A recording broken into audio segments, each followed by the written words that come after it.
This is your home for the Chieftains. Tonganoxie Sports Live. Tonganoxie Sports Live is presented by Kansas Insurance, locally owned and operated. Kansas Insurance agents have years of industry experience. Learn more at kansasins.com. Goal to go now.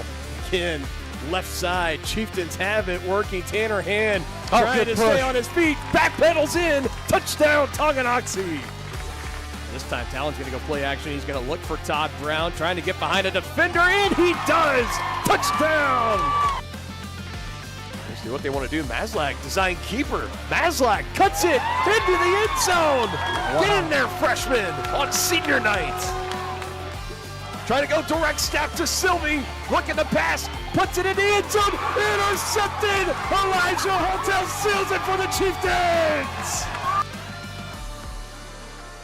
This is Chieftain Football on Tonganoxie Sports Live.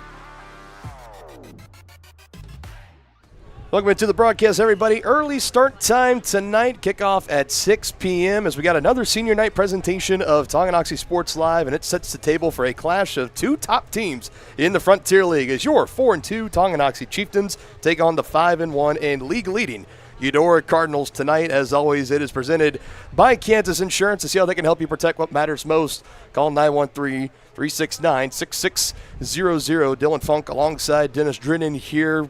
Senior night festivities, recognitions are going to be starting in about 9 minutes from now, so we got you for a little bit.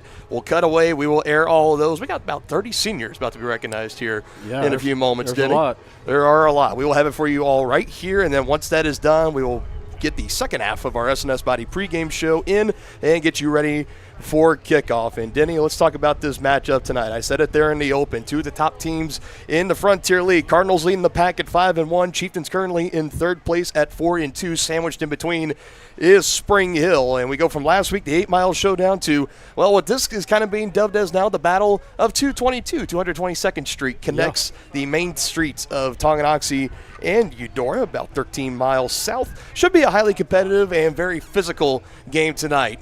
Yeah, I look for that, partner. These, both of these teams are pretty physical, so hopefully we'll see some pretty good football played tonight. I don't think you have to worry about good football being played tonight. It should be a lot of fun. Chieftains will be looking to get back into the win column. They suffered their second blowout loss of the season to Basin Linwood last week. Second year in a row the Bobcats have blown out the Chieftains. Last week it was 38-10. It was 38-3 very late in that game. Chieftains were able to get a late score in. It doesn't affect the league record, so you can look at it that way. They still sit in third, and they could possibly claim a share of the league title in the regular season with a big win here tonight. Yeah, no question about it. And that, let's face it, that Basin Linwood team is a really good team this year. No doubt. I think when you're looking at the two losses for the Chieftains, we'll say this throughout the broadcast as well. Two losses, both against 5A powerhouses Spring Hill and Basin Linwood, who have a combined one loss between the two teams as we're entering week 7 here tonight. So it's not like the Chieftains, they haven't lost to nobodies, where they've lost to very powerful teams that they are not going to see the rest of the way out. They get more back into their element in 4A here tonight against Eudora, and then next week to wrap up the regular season at Ottawa. But this matchup tonight is not going to be easy trying to stop this rushing attack for Eudora. They come into tonight, the Cardinals do, arguably one of the best 4A schools and just high school football teams in Kansas. They've had in the last month over 1,100 rushing yards coming into tonight. They've been getting it done behind that offensive line. They returned 19 of 22 possible starters from a year ago. This is a Eudora Cardinals squad under fourth-year head coach Drew Steffen. They are really taking that next step in the program. Yeah, they're pretty formidable up front. We were watching them here during warm-ups, and you got some pretty big boys down there. It's going to be a lot of fun. If you love old school smash mouth, run the ball down your throat kind of football, this game tonight is for you. We have more when we return in the SNS Body pregame show here on Tonganoxie Sports Live. At Kansas Insurance, we know one size doesn't fit all. In fact, our whole mindset is based on customized policies for you and your families. We're local, and we do what we do because we care about you. Think of us as brokers for your insurance needs. Working with Kansas Insurance gets you the award-winning service and attention to detail that only an independent agency can provide. All across Kansas, we're here to help you manage and plan for all types of risk. Contact a local agent today. Kansas Insurance. Local, independent, serving you. A great collision on the field Awesome. An awesome collision on the road? Not so great. If that bad play does come your way, take your car to S&S Auto and Body Shop in Tonganoxie.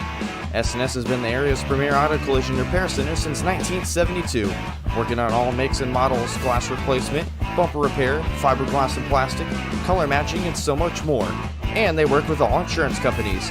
Get your ride back in the game and learn more at snsautoandbody.com or call 913-369-3193.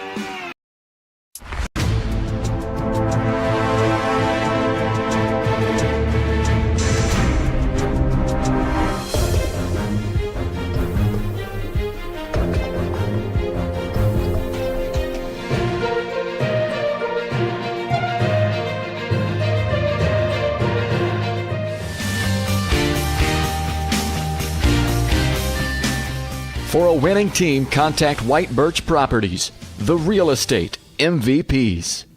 Shop local and save at Brothers Market in Tonganoxie, where we treat you like family. Brothers Market has great everyday deals throughout the store. Enjoy fresh cut steaks from the meat department, the freshest fruits and vegetables from the produce aisle, and savor the flavors from the bakery. Check out their weekly ad to get the best deals on what you need. From apples to aspirin, Cool Whip to cool crisp lettuce. Brothers Market, open daily. Learn more at shopbrothersmarket.com.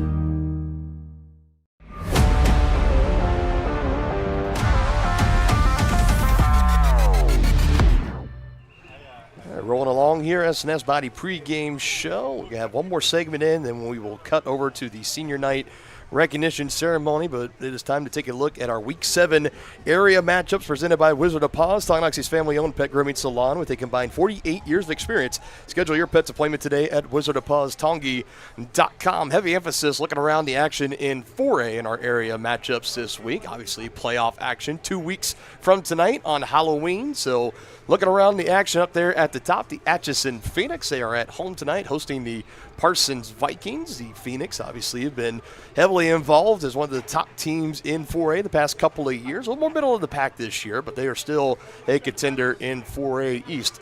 Lansing at home, they are hosting Shawnee Heights. Hasn't been quite the season as hoped for Lansing. They currently come in as the 12 seed. If the playoffs were to start tonight, Denny, Tongi, the 5 seed, would actually host the Lansing Lions at the 12 seed right now. We'll talk plenty more about that as we go along. KC Schlegel, looking about a 500 season so far for the Stallions. They host the Washington Wildcats, one of the surprise upstarts in 5A, still undefeated this season. Fort Scott Tigers at Circle taking on the Thunderbirds, and Labette County currently the number 2 seed in 4A East, undefeated on the year, or 5-1 I should say on the year. They are at Independence taking on the Bulldogs, who the Cardinals beat by 40 last week. Bishop Miege at home hosting the Blue Valley North Mustangs, and the Chanute Blue Comets on the road as they will take on 5A Pittsburgh in the Battle of the Purple Dragons.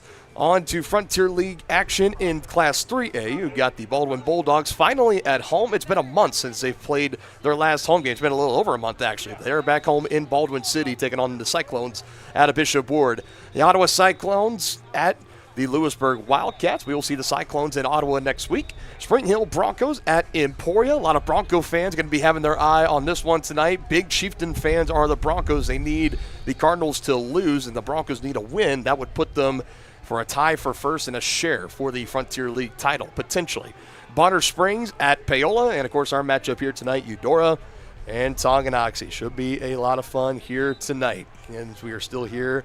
The S&S Body pregame show. Since 1972, S&S Body Shop has been the place to go to in Tonganoxie for auto body and repair work.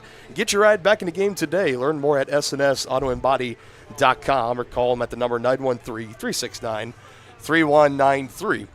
Taking a look down at the track, it looks like they have the senior parents and athletes lined up. Again, it is about 30, roughly 30 seniors that are going to be recognized here. So this, as soon as that gets started, we will step aside and let that get going. We're going to take a couple of quick breaks here, and then we will be back with the full uninterrupted recognitions of 2025 Senior Night when we come back here on Tongi Sports Live.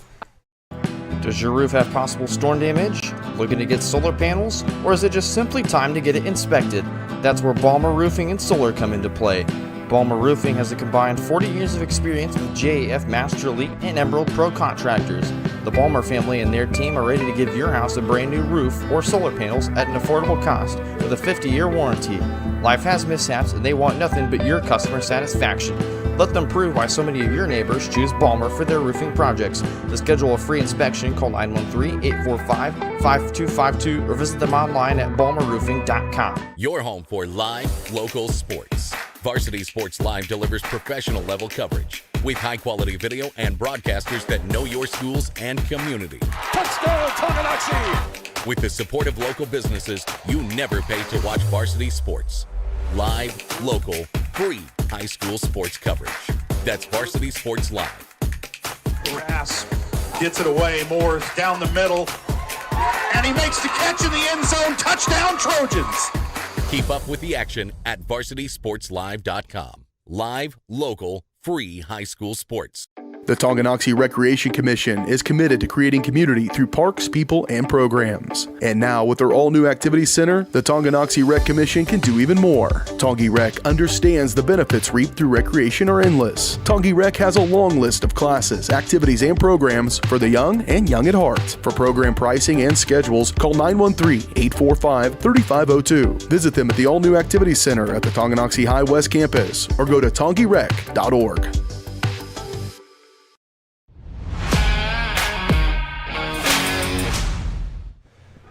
Again, it is just any moment now as we start to direct our attention down to the track. You will see here shortly the football team still out doing their normal pregame warm-ups and routine, but just off the screen you can see the front of the line for all of the seniors and their parents ready to get recognized here tonight. And Dylan Funk alongside Dennis Drennan. We will step aside and we were going to let all this air uninterrupted, and then once it ends we will continue on with the back half of the SNS Body pregame show. We still got our last week's recap and analysis brought to you by the Tonganoxie Public Library, our Brothers Market player spotlights, and the Crookham Construction starting lineups. All that and more when we return here. As we step aside now, it's time to recognize our seniors of the class of 2025.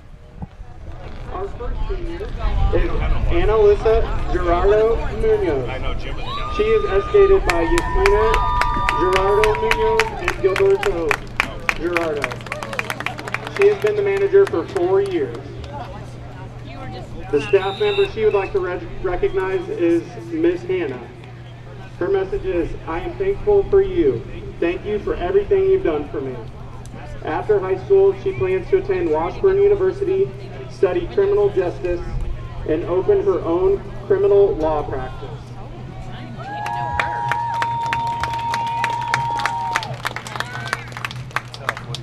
Jordan Helm. He's being escorted by his parents, Tashi Campbell Helm and Scotty Helm. He has been a 4-year participant. The staff member you'd like to thank is Miss Monroe. Thank you for being a great teacher, for having a fun class to be in, wishing you nothing but the best when I leave this school. He is undecided for future plans.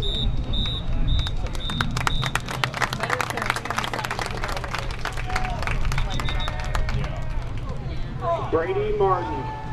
He is being escorted by Jeremy and Michelle Martin. He has been a 4-year football participant. The staff member he would like to recognize is Mrs. George. Thank you for everything these past 4 years and for letting me come into your office and talk and hang out. I don't know how I'm going to get through college without you. After high school, he plans to attend Kansas State University, but has not decided on a major yet.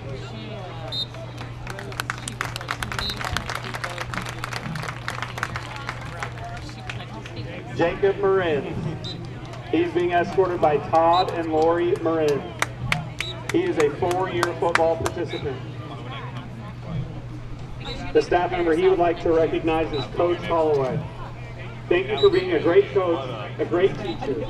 You're an amazing role model and you always have great advice. After high school, he plans to attend a community college, get an associate's degree in the business field.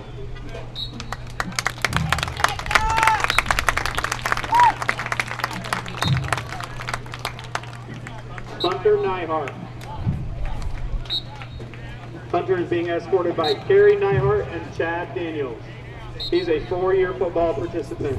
The staff member he would like to recognize is Coach Bond. Coach Bond has always been there for me, whether I was hurt, confused about something, or had a question to ask. I know I can talk to him about anything, and that is why I would like to thank him. Hunter is undecided about his after high school plans.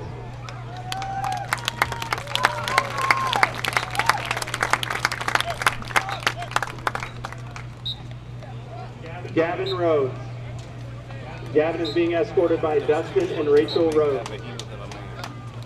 He is a 4-year football participant. The staff member he would like to recognize is Ron Nichols. You've been an amazing role model and coach since 6th grade, heavily impacting the man I would become today. Thank you for everything, Ron. After high school, Gavin plans to attend one of the offers to play football in college, studying construction management.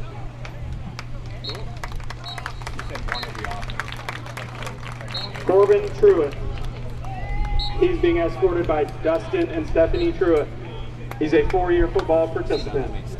He would like to recognize Miss Monroe. Thank you for helping me the past 4 years. I wish you the best after I leave this school. Oh, okay, so we'll judge then. His future plans are to attend KCKCC to study in nursing and become an ER nurse.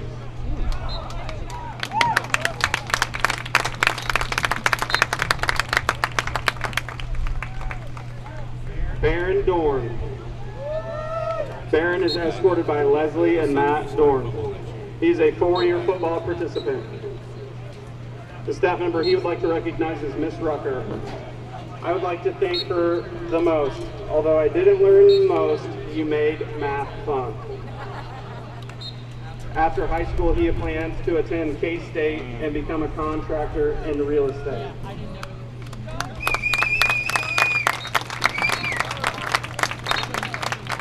John Golba. John is being escorted by Gina and Curtis Golba. He's a 4-year football participant. He would like to recognize Coach Fahlgren. Thank you for always believing in me and keeping practices fun. After high school, he plans to attend K-State and study kinesiology.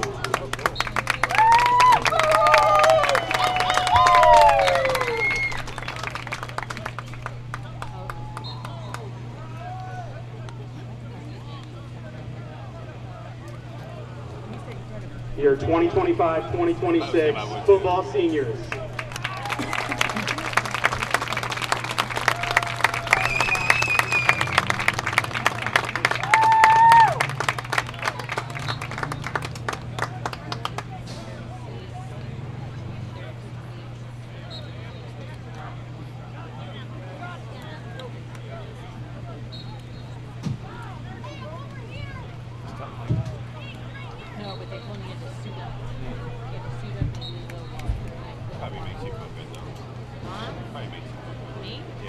Next, we have girls golf. Julia Staples.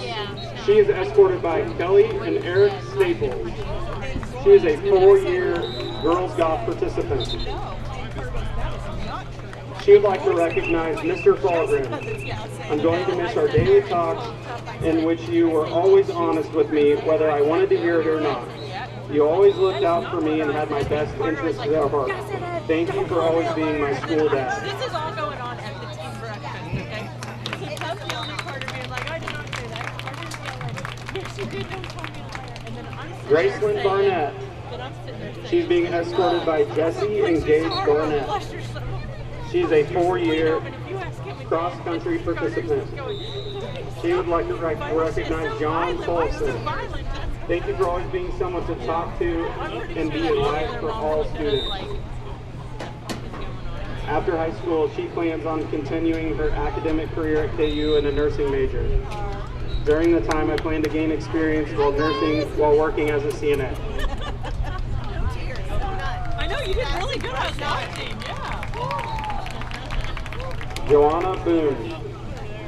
She is escorted by Audra and Jonathan Boone.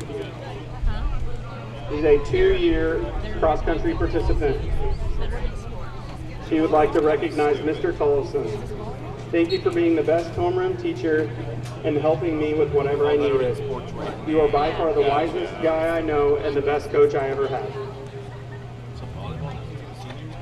After high school, she plans on graduating from the cosmetology program at KCKCC, specializing in hair, and then get a chair at a salon. That's for Johnny boy. That's for Johnny boy. Yeah, Johnny boy. I was going to holler at you. Adrian Dean, being escorted by Allison and Evan Dean. She's a 3-year cross-country participant. She would like to recognize Mr. Harrell. Thank you for creating an environment where every student has the opportunity and resources to be successful and also feel safe enough to make mistakes. After high school, she plans to attend college in the Northeast to study biology or anthropology.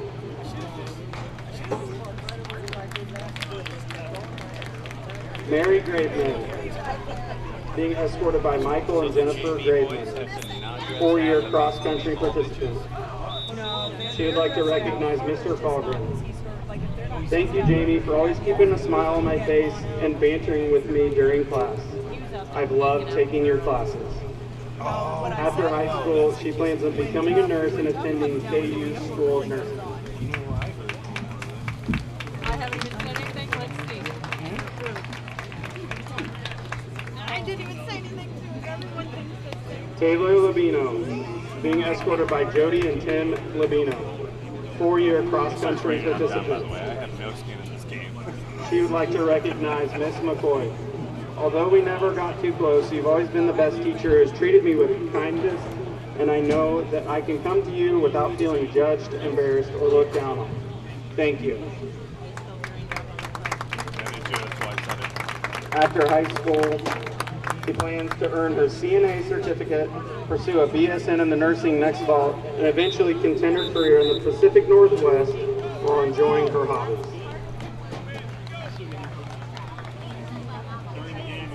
Emerson Maslach, the 4-year cross-country participant, being escorted by Jay and Stacy Maslach. Would like to recognize Miss Snyder. Thank you for always letting me gossip with you and keeping it real with me. I will miss you coaching softball. After high school, she plans to attend Park University to continue her academics and softball career. She would like to major in business and eventually get her real estate license.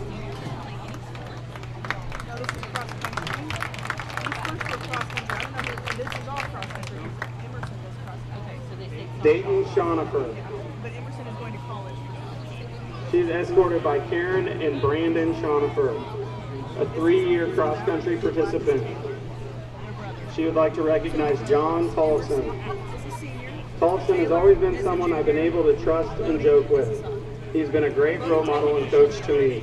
I will always miss him and always cherish the bond we have. After high school, she plans to attend either KU or K-State.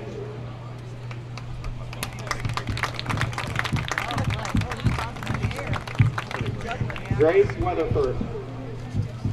She is escorted by Bill and Carly Weatherford. She has participated in cross-country for 1 year. She would like to recognize Heather D. Maranville.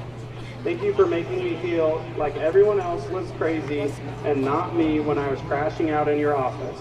I may not always be a ray of sunshine, but at least you can always see the sunshine in me. After high school, she plans to attend K-State and study animal science and plans to become a veterinary technician. Kaylee Williamson. She's being escorted by Ariel and Jacob Earhart. Is a 2-year cross-country participant. She would like to recognize Mr. Maurer. You recognized me, you inspired me to see the potential in myself that I hadn't recognized. By fostering the technical skill used in auto tech, welding, trap shooting, you reminded me that taking breaks is just as important as pushing forward. After high school, she plans on continuing in the Air National Guard, leaving for BMT in July, and will attend Kansas State Salina for aviation.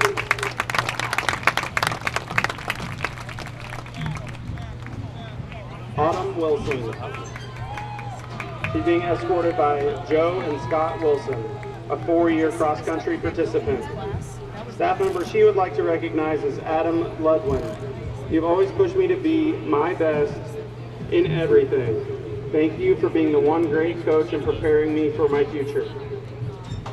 After high school, she plans to attend Fort Hays to study agronomy and hopefully to wrestle while she's there.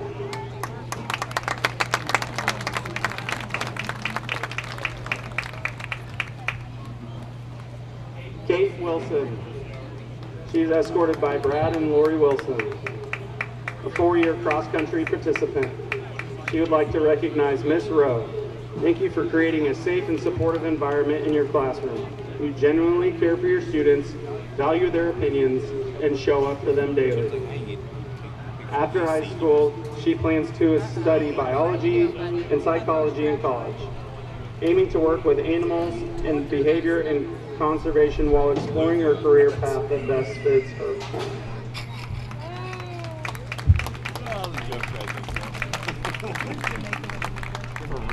Drake Corson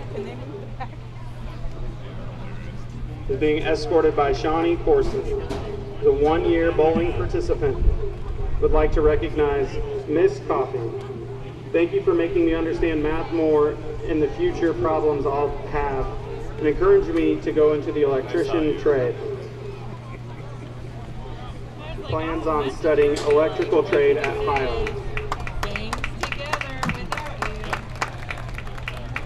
Faith Frex, being escorted by Anna and Don Frex, 2-year bowling participant.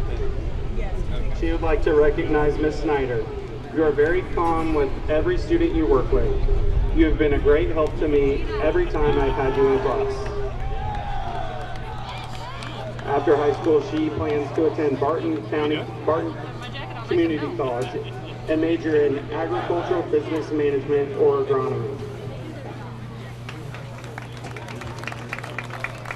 Caleb Hartley, being escorted by Crystal and Gordon Carroll, 2-year bowling participant. Would like to recognize Mr. Schmidt. He's very encouraging and gets me through the rough times, even when things don't seem so bright. I am grateful and influenced from his hard work to help me get better at coping with either hard assignments or rough times. After high school, he plans to attend art school for animation. I am confident I can achieve this with the guidance and support I've received.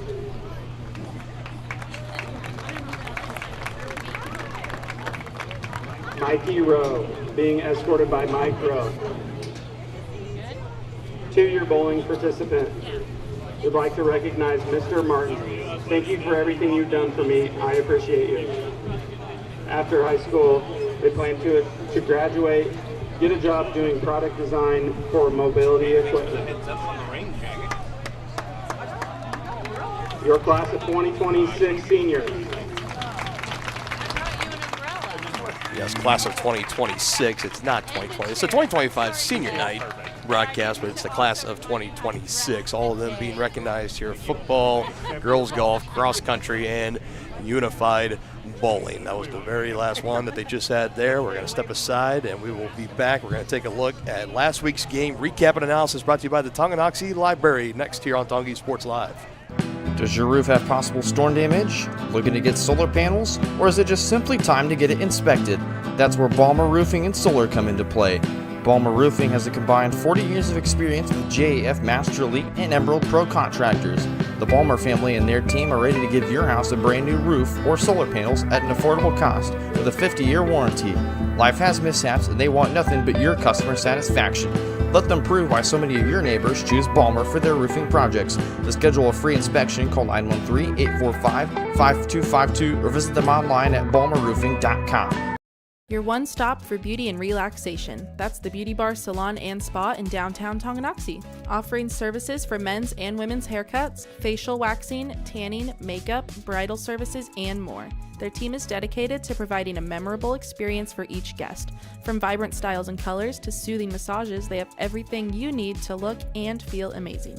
To make an appointment, call 913-347-2957 or visit them at 414 East 4th Street in Tonganoxie. There are places where all roads lead to families providing for their loved ones and their community, where friends are found down every street. That's where you'll find us, taking time to get to know you, calling you by name, generation after generation. Farm Bureau Financial Services. It's your future. Let's protect it. Contact Farm Bureau agent Tex Vandervoort in Tonganoxie today. First State Bank and Trust is with you wherever you are with complete online banking. Cheering on the Chieftains once again? Why not pay your bills online? Waiting on your kiddos to get out of school? Seems like a good time to make a transfer. Or how about making a deposit from here? Back in the gym for another night? Why not get an e-statement while you cheer on Tongi? And of course, at First State Bank and Trust, you can always bank from right here. Come on in and see us and get your very own Chieftain card. To learn more about all the great ways to bank with First State Bank and Trust, go to firststateks.com. Are you ready for a mouth-watering journey down memory lane? Introducing Flashbacks. Start your day off right with our fluffy pancakes, omelets, or a cinnamon roll. For lunch, sink your teeth into our juicy made-to-order burgers, Philly cheese, and more. Flashbacks' friendly staff and welcoming atmosphere make every visit a delight, and their menu is filled with comfort food that will give you those warm, delicious flashbacks. Visit them today in downtown Tonganoxie, open 7 days a week from 7 a.m. to 12:30 p.m.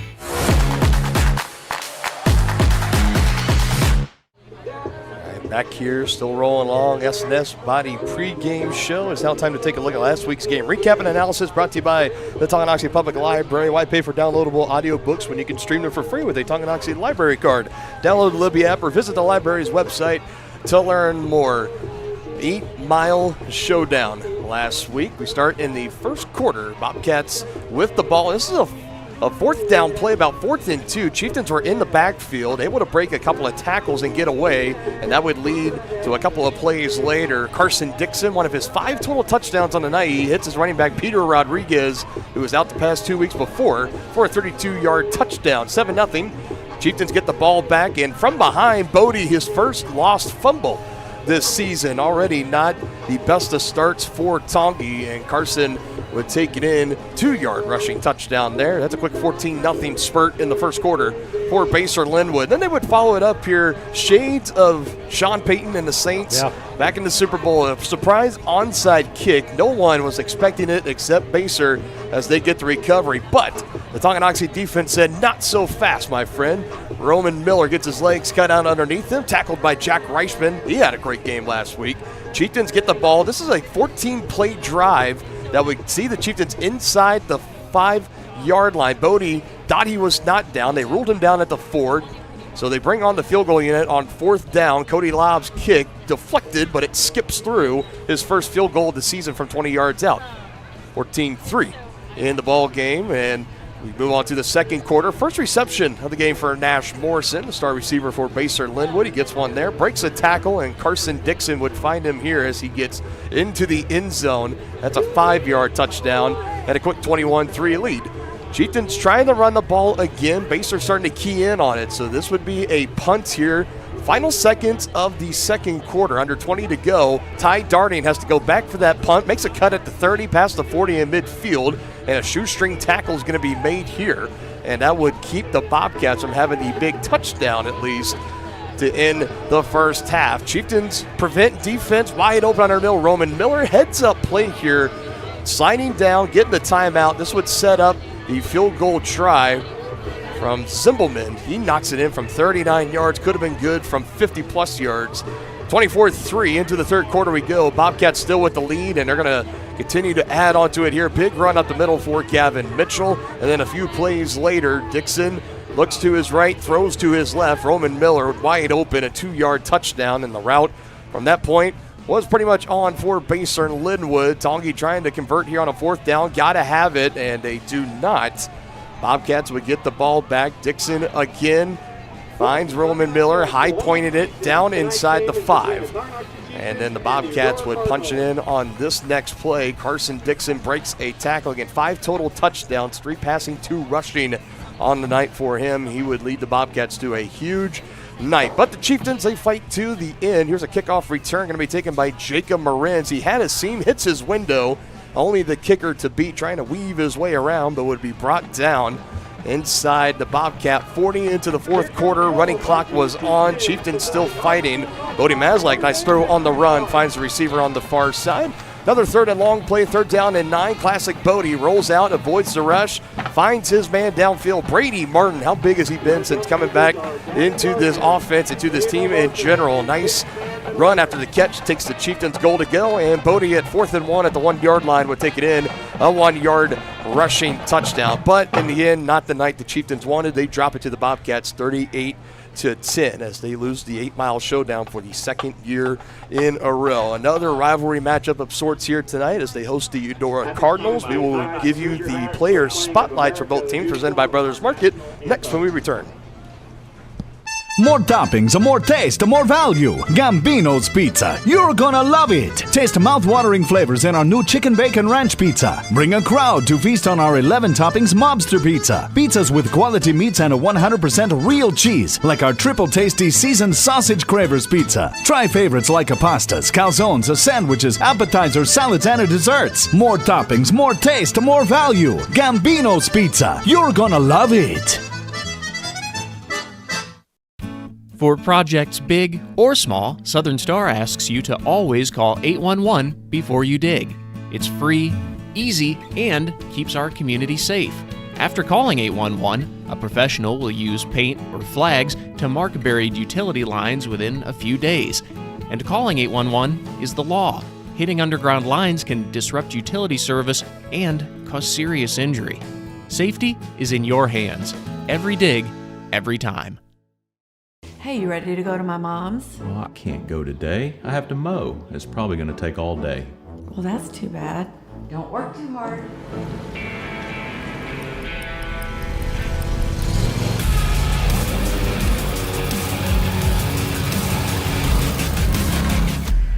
Dixie Chopper. Speed when you need it. See the full lineup at hersinc.net. Call 913-247-3530 or just stop on by. At Fort Scott Community College, we understand that a scary part of figuring out your future isn't only answering the question, what should I do, but where do I belong? Maybe you belong here, studying animal science or learning about farm and ranch management. Maybe you belong here as part of Hounds Hoops on the hardwood. I don't know where you've been or where you're headed, but I know we're saving a spot for you because you belong at Fort Scott Community College. The same look and location of a classic drugstore with the services and supplies of a modern pharmacy. That's what you'll find at the Downtown Drug Store in Tonganoxie. Of course, Downtown Drug is the local choice for your prescriptions and health needs, but did you know they have the best selection of Tonganoxie Pride and Chieftain Game Day gear in town? And a whole lot more. Cards, gifts, home decor, and even the best way to satisfy that sweet tooth. The Downtown Drug Store. Call 913-369-3800 or visit them online at thedowntowndrugstore.com.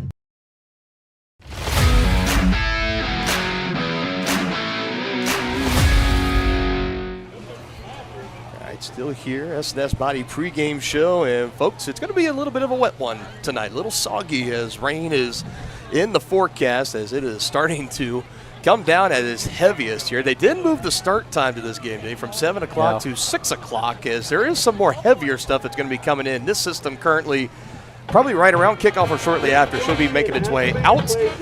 Everybody, whether you're for Tongi or Eudora, you're rooting for the Tonganoxie split.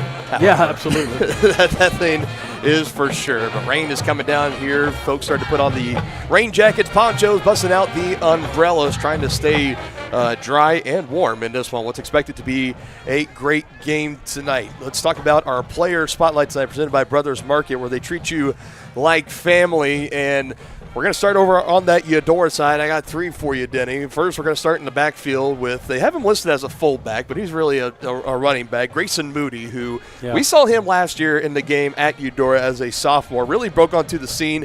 He comes into tonight. He averages 25 carries a game and 148 yards with 2 touchdowns. So it's pretty clear and obvious. Wow. He's the straw that stirs the drink in that Eudora offense. No question about it. Had 893 total rushing yards on the season. That's 4th best in the entire state of Kansas. Not just 4A. He's the leading rusher in 4A, but in the entire state of Kansas, he ranks number 4. Going to be big to keep an eye on tonight. Other than that, in the trenches, we're going to be talking about the offensive and defensive lines a lot tonight, and given that Eudora arguably one of the best in the state, it's led by their left guard and defensive tackle Leland Bradshaw, the senior 6'2", 270-pound man.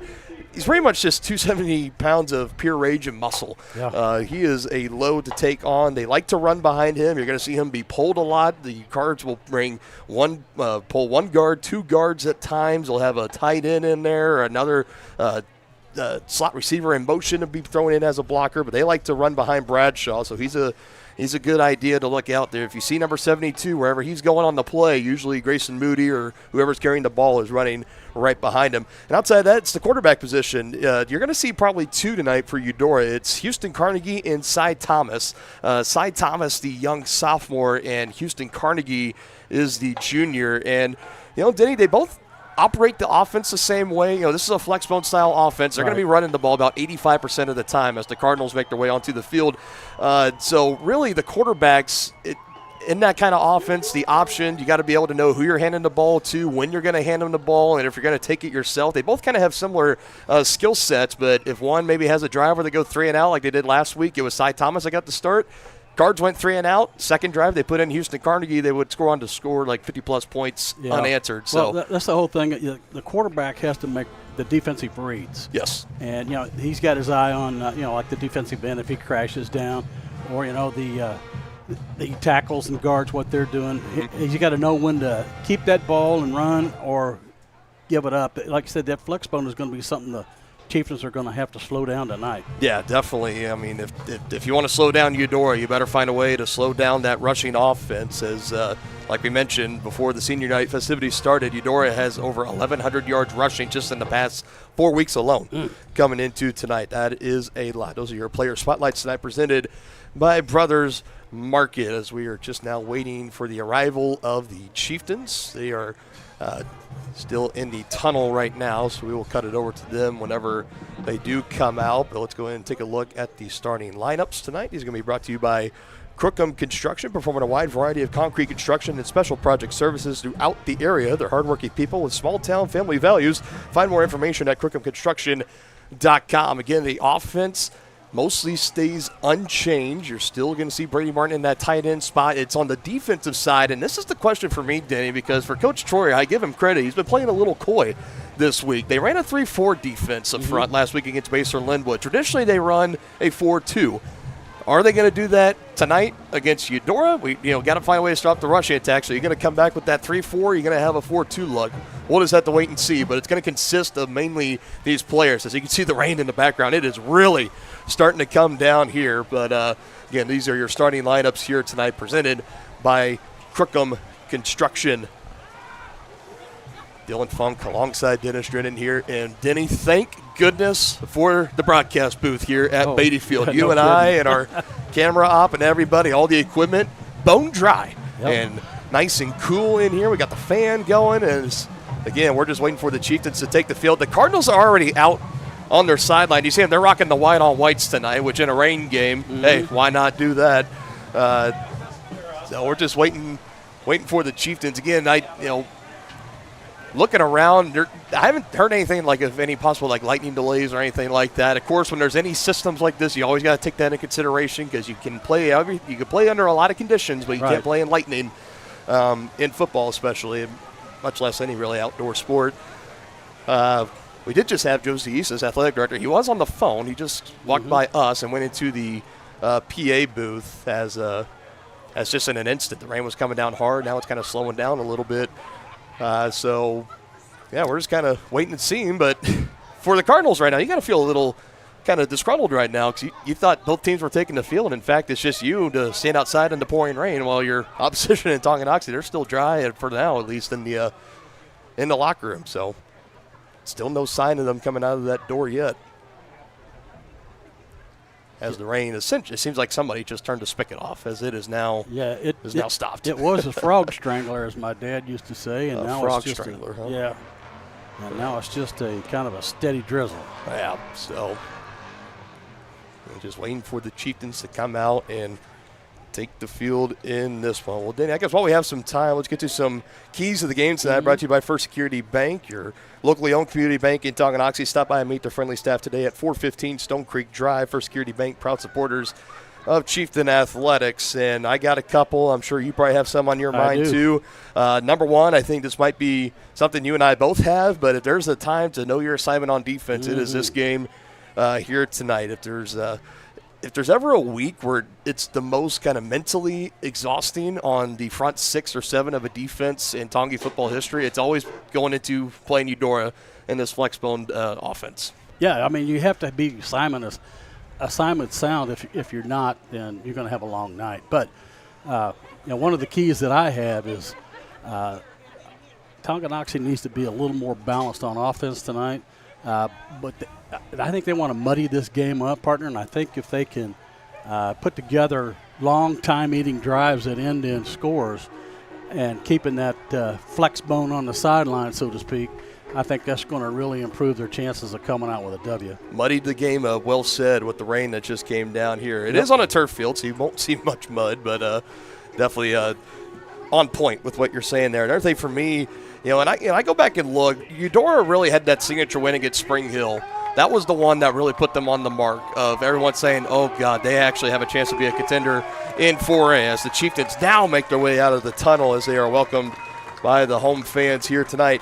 Something that Eudora did really well, and this was a week after Spring Hill had beaten Tonganoxie 35-0, and everybody was saying, who's going to stop this 5A Bronco team? My goodness. And then Eudora came and beat them 24-14. And a big reason why is because they had a lot of drives that were 15-plus plays. They chewed up 8 to 10 minutes of game clock, and they ended them in touchdowns, in scores, and that's a way to keep the opposition offense on the sideline. That high-powered offense at Spring Hill especially, that was a big reason of how they were able to beat the Broncos. So that's a way the Chieftains can use that to their advantage tonight. Slow, sustained drives that end in 6 or 7. Yeah, that's the recipe tonight for the Chieftains. Other thing in that Spring Hill matchup for the defense, you got to find a way to not get sucked in. You cannot have the edges get sealed off. That's where Eudora loves to run the ball the most. They love those outside zone stretch plays that you'll see the fullbacks and slot receivers are going to be put in motion. You'll see some jet handoffs. They like to get it around the edge. They don't really like to run it up the middle where all the bodies are. They try to get around the edge. So if the Chieftains, if your linebackers, if they get sucked in and sealed off, Grayson Moody, Keelan Duncan, Bulvahill, whoever's running the ball, Carnegie, Thomas, you name it, they're going to wreak havoc on that outside edge. And the other thing for me, speaking for Tongi, that offense, it's got to become more three-dimensional. It was too predictable and repetitive last week. You got to find a way to mix it up, create some opportunities for your guys to score. Yep, no question about it, partner. We totally agree. And like you said, those outside or the defensive ends and those outside cornerbacks, they better stay at home. And turn that offense back towards the middle where you have some help. Because if you let them get outside, the numbers will tell you what they can do. That was the keys to the game brought to you by First Security Bank. And you've been watching the S&S Body pregame show. Kickoff is coming up next. The Tonganoxie Recreation Commission is committed to creating community through parks, people, and programs. And now, with their all-new activity center, the Tonganoxie Rec Commission can do even more. Tongi Rec understands the benefits reaped through recreation are endless. Tongi Rec has a long list of classes, activities, and programs for the young and young at heart. For program pricing and schedules, call 913-845-3502. Visit them at the all-new activity center at the Tonganoxie High West campus or go to tongirec.org. Tonganoxie is the ideal location to start a business. That's why the Tonganoxie Business Association has strived towards a common goal of adding value to businesses and the community since 2015. They assist in providing improved services for customers and visitors, encouraging and enhancing businesses, and preserving historical and cultural assets. Follow them on Instagram for the latest and upcoming event information and become a member today by visiting their website, tonganoxiebusinessassociation.com. Proud supporters of Chieftain Athletics. Family owned and operated, Wizard of Paws is a 5th-generation business located in the heart of downtown Tonganoxie. The professionally trained staff takes pride in making every dog and cat look its best, whether it be to breed-specific trim or an adorable, cute pet trim. Plus, their facility offers amenities in space that are doggone amazing.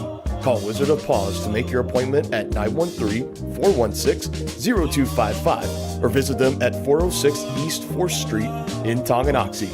Learn more at wizardofpawstongi.com. Midwest Chiropractic Center is a friendly and caring clinic providing comprehensive care for your chiropractic, rehabilitative, and fitness needs. Upon entering one of our offices, you are treated like family. The staff cares about your health, and their approach to care proves it. With 3 locations in Tonganoxie, Lansing, and Bonner Springs, plus some Saturday hours, Midwest Chiropractic Center is dedicated to offering affordable, gentle chiropractic care. Midwest Chiropractic Center, getting you back to active. You're ready for kickoff in this one. Take a look at our Grounded Weather Report presented by Grounded Coffee House. Follow them on Facebook and check out their website, groundedcoffeehouse.tonganoxie.org. Learn how you can help make a difference and support today. Like we mentioned, overcast, pop-up showers could not come as the game goes along. You know how Kansas is, especially after that Tonganoxie split, but definitely rain possible in the area. Temperatures at around 81 degrees or so. There is a nice cool breeze blowing, so it definitely will help with those matters. Wind blowing at just about 10 miles per hour. Connor Dunback teeing it up for the Cards. They kick it away. Chieftains get the ball first, and we are underway here at Beatty Field. An ensuing return is going to be taken over on the far side, and the first play will see our first penalty of the ball game, as we will wait and see. Right now it's a return that puts the Chieftains past the 25-yard line. We will wait and see what the call is on the field. Traditionally, these do fall in the category of either a hold or some kind of block in the back, illegal double-team block. Officials discussing it out right now. Yeah, these don't bode well for the receiving team on kickoffs.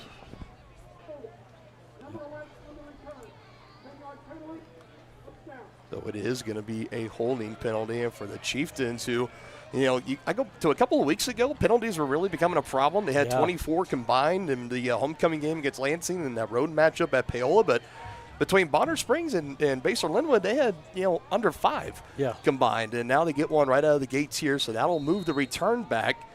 That was initially taken by the Chieftains and Keeson Lindsay, and that puts Tongi up 1st and 10 here, fairly deep in their own territory. They start with Bodie Maslak on the option, and he takes it up the middle, runs into a few Cardinals, Brock Long among others in for Eudora, and that's a nice gain on first down for Bodie. He gets a little over half, well, more than just half of it, about 7, yep. Yeah.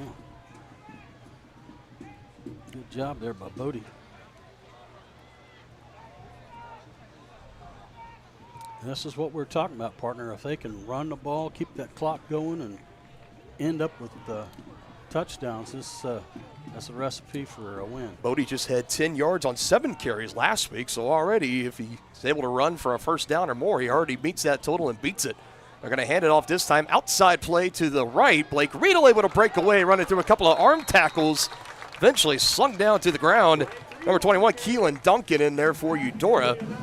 And 2 plays, and the Chieftains already get their first down of the ball game.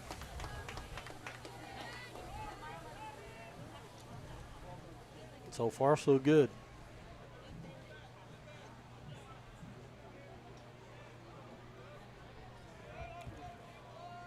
Close to about a gain of 15 when it's all said and done for Riedel. Averaged 2.2 yards per carry last week against Basel Linwood. Chieftain offense already off to a really good start here, looking to keep it going. Bodie hit hard and driven backwards as he gets introduced to number 50, Braden Marks, who put the lick on Bodie, drove him backwards, holds him to just about a gain of 2. Yeah, he really did put a lick on him. Bodie's about as tough as they come, though. Oh, no doubt. You got to be when you're a quarterback for Bodie. You know, he's only a sophomore, but still fairly undersized. And if you're going to run and be that dual threat quarterback, you got to be able to take hits like that. And he's been doing it all season, popping right back up. Good tackle by Marks. So it is second down here. They're not putting the distances up on the scoreboard. It's 2nd and 8 on the left side. Tongi will try it, and Blake Riedel is still running, turning the legs, taking 2 Cardinal defenders with him into Eudora territory. They go. What a run there by Blake Riedel. We've said it time and time again, partner. Blake Riedel does not go down on first contact. 1 broken tackle, 2. He drags 3 defenders to eventually take him down. What a run for Blake Riedel. He's been the bell cow so far this year. 4 straight runs to start this drive for Tongi.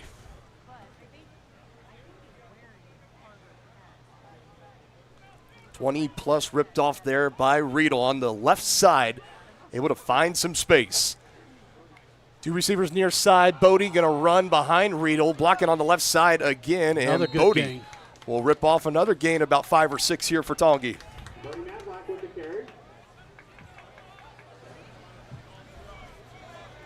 Chieftains starting to open up some running lanes for that backfield, Denny. No question about it. Looking good so far. As they like to say, the big boys are moving some furniture tonight. Yep. They're winning the line of scrimmage right now. 3 carries for Maslak, 2 for Riedel. Here comes play number 6 of the drive. Motion man. Kipton Harder on the play as he goes out to be a blocker. And another first down going to be picked up here by the Chieftains. Man. That's going to be enough for another Chieftain.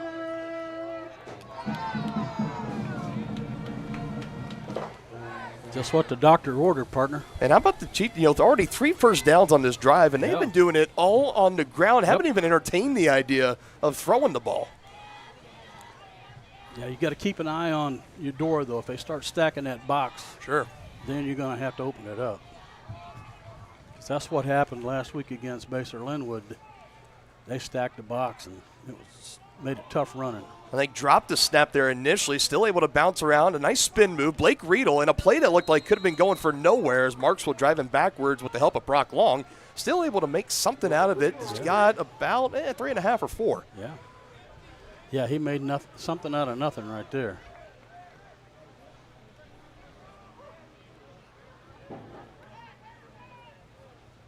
They officially will just give him 3 on that carry. 2nd and 7. 2 receivers going to split out to the far side, and Roman Holthouse and Landon Ruff. Jacob Marins here at the bottom of your screen. Kipton Harder in motion. Fake it to him, and Bodie with some space. Bodie Maslak inside the 15, the 10, and shoved out of bounds near the 5. Wow. But a flag on the far side, so hold on, let's see. Well, let's hope that's defensive holding. Flag on the play. Starting to march backwards, not looking good in favor of the Chieftains. Here's the call.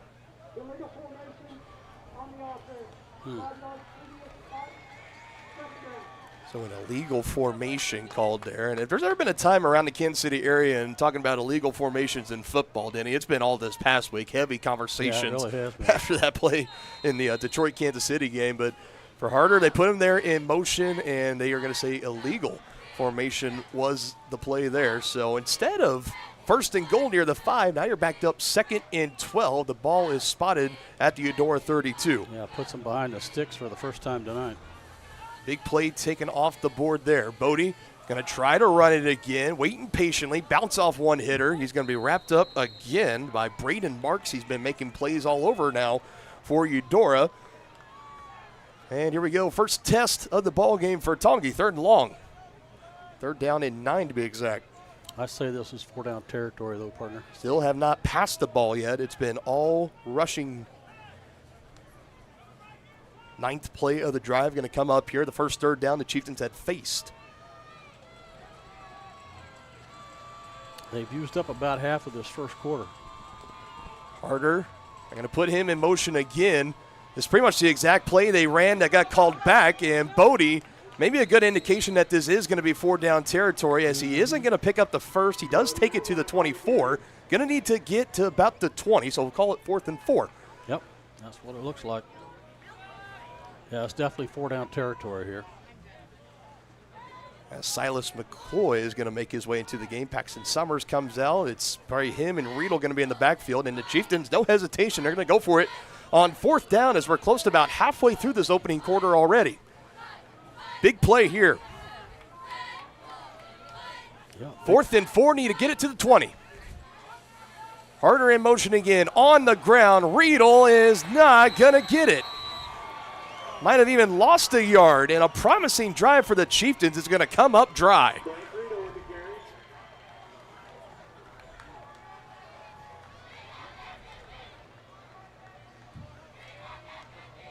Well, we'll get to see if the Chieftains are prepared for this flex bone.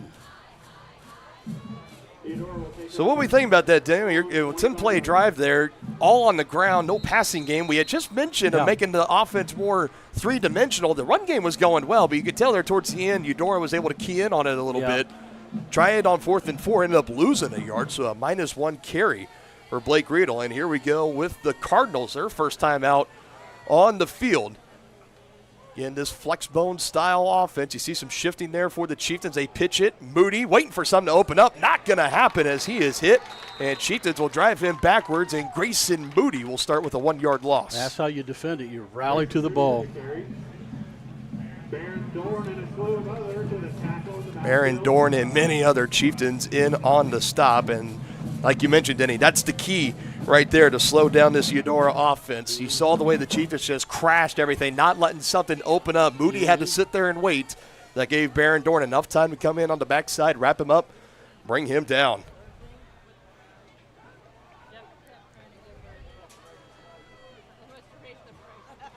Still stay 2nd and 10 on the right side with some space. Keelan Duncan able to break some tackles, and he will be brought down in Chieftain territory as he crosses the 50.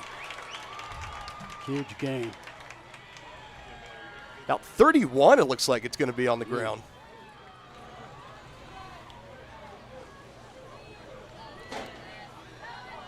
Yeah, the Chieftains came up empty that time on their first drive, but they did use half of the first quarter. That's the recipe, but you got to put points on the board. Keelan Duncan coming off one of his best performances in his varsity career. 3 total touchdowns, 2 rushing, 1 receiving last week in the 40-point win against Independence, 54-14. 1st and 10 at the Chieftain 45, and they will go up the middle. They'll get about 4. On the carry, Grayson Moody getting helped off the pile for Eudora.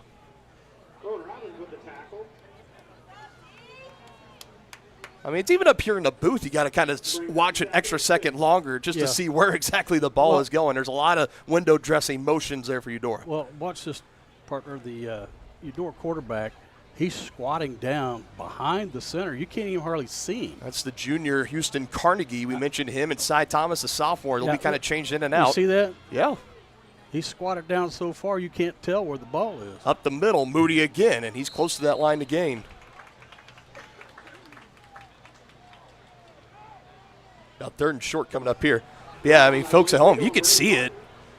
His knee is nearly. His knee, his shin, and that's kind of risky. As if you take the snap and if you touch, that's. You're down. You know, you're down. So, I mean, they've been doing that all season, so it hasn't been a problem or anything of concern yet. But make it a little more difficult for those linebackers to get a quick read, though, on where the ball's going. No doubt. About 3rd and a yard and a half. Moody going to go backwards, and it's Robbins that gets back there for Tongi. Brings up a huge 4th down. Let's see what Eudora does here. Owen Robbins, the first to get back there, blowing it up on the interior. And Moody, his 2nd carry for negative yards this drive, and that forces a 4th and 2. Big decision here now for the Cards. I think it's been made, partner. They're going to go for it. 4th-year head coach Drew Steffen. It would be no doubt. Be huge here if the Chieftains can hold them. Return that favor. Chieftains went for it on 4th down. They failed to convert. Cardinals looking to do it. Man in motion. They don't go hard count. They pitch it out Just need 2, and Grayson Moody is... He didn't make it. That initial spot says he's short by about a half yard. Yep. That's Chieftain football. Yeah, that's what you needed if you're the Chieftains.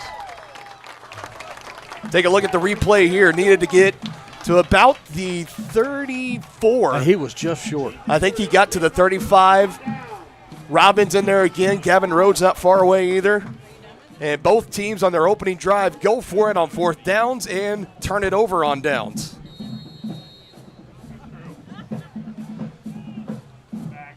And one drive in the books, and we arrive at 3 minutes, 2 seconds to go in this first quarter.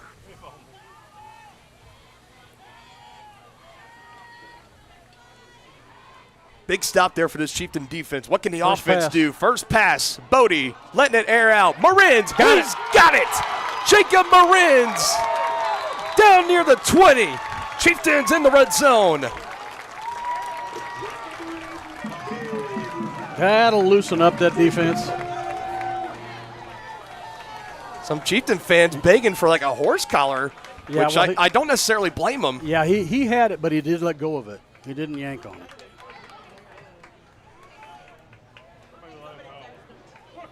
Chieftains need to cash this in. Marins held to a season low last week against Basler Linwood. Just 1 catch on the night for 5 yards. Both season lows for him, and he hits out of the gates there for 50+. 1st and 10 at the Eudora 20. Chieftains in the red zone.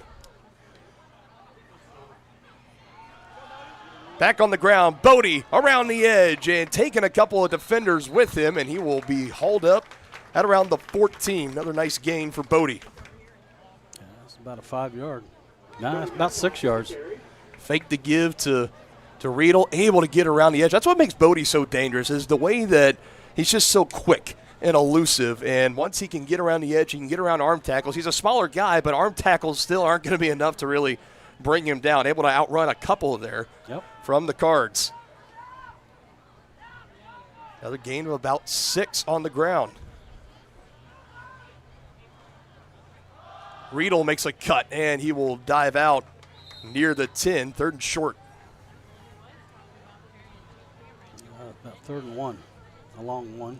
Blake Riedel with the carry. Brings up 3rd and short. Already 6 carries for Riedel, 6 carries for Maslak. That lone passing play of 50+ yards, called about 52 to Jacob Marins. 2 receivers near side, Marins and Ruff. The sole man at the top is Harder. Calls for the snap, hands it off. Riedel, big hole on that left side. He darts in the side instead, and that's plenty. We're going to have goal to go here for the Chieftains. They pick up their 5th first down of the ball game.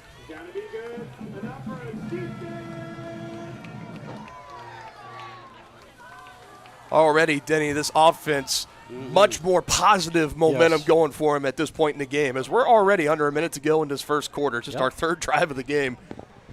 Chieftains and their drive respectfully already chewed up like 6 minutes or so, or just under 6 minutes, halfway through. They were able to get that 4th down stop. There was 3 minutes, 2 seconds left on the clock from Eudora. Now the Chieftains could possibly punch it in here. 8 seconds on the play clock. They snap it as Maslak stretches it to the left side, and he will take it to the 5, about a 3-yard gain. And Coach Troyer already saying, let's bring it down to this end. They're going to look to punch it in, cap off this drive when we return. I like that call. 1 down, 3 to go here from a wet and soggy Beatty Field at Tonganoxie High. Chieftains will have it. It'll be a 2nd and goal from the Eudora 5-yard line. We return, still looking for our first score in this one.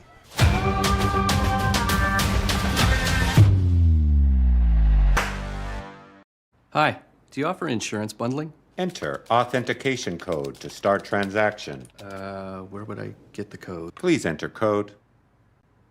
Okay. Sometimes humans are just more helpful. Wrong. Let's talk about bundling and see if there are other ways for you to save with a super check. That sounds great. Here, take a look. Farm Bureau Financial Services. It's your future. Let's protect it. Contact Farm Bureau agent Tex Vandervoort in Tonganoxie today. At Fort Scott Community College, we understand that a scary part of figuring out your future isn't only answering the question, what should I do, but where do I belong? Maybe you belong here as part of Fort Scott Community College's John Deere Tech program. maybe belong here as part of the perennial playoff-bound Greyhound baseball team. I don't know where you've been or where you're headed, but I know we're saving a spot for you because you belong at Fort Scott Community College.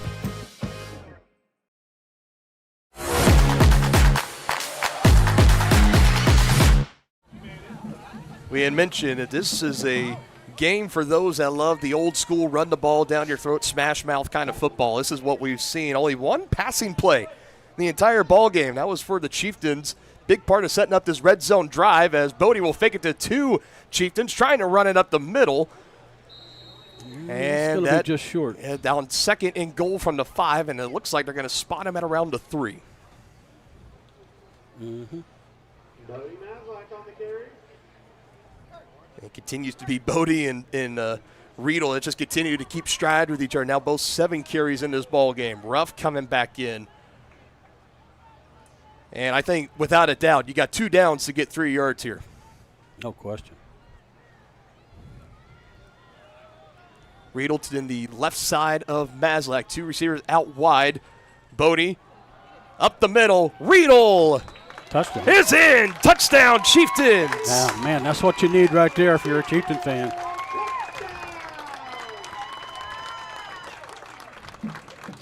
From 3 yards away, Blake Riedel gets the rushing touchdown for the Chieftains. That is rushing touchdown number 4 this season. So we take a look at the instant replay on the scoring drive for the Chieftains. Blake Riedel able to get it done from 3 yards out, and give credit. How about that front line, Denny? Oh, I mean, you can't ask for any more on this drive.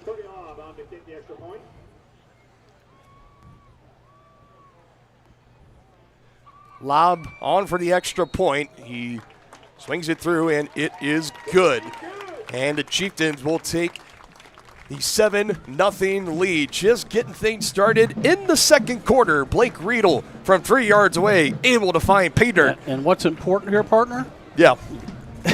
is that Eudora has only had 1 drive in the first 13 minutes of this game. That's it. That is the recipe right there. So far, that's been it. And you talked about that in the pregame show as well, as that was the key. If they were going to come out victorious in this one, you had to have those kind of drives. As we get the score officially updated on your screens at home, folks. 7-0. We'll go ahead and keep it here. Getting ready for Eudora to get the ball back here. All right, now, you know, this is something that was listening to Coach Steffen and Coach Troyer talking with the media coming into this game. And Coach Steffen, he was able to acknowledge, he said, you know, we've had plenty of seasons before to where we've had a lot of good momentum going our way, and then we go into Tongi or they come into our house, and they kind of just seem to be our kryptonite at times sometimes. The Cardinals have only beaten the Chieftains once, 8 out of the last 9 times that they have played. And, you know, I think if you're thinking that this is going to be the Chieftains just going to come out and have their way, I still think you're sorely mistaken. No. You still could not have asked for a better start in this matchup. Absolutely what the script required. Already 18 plays put into the books for the Chieftains compared to 6 for the Cardinals. That's huge.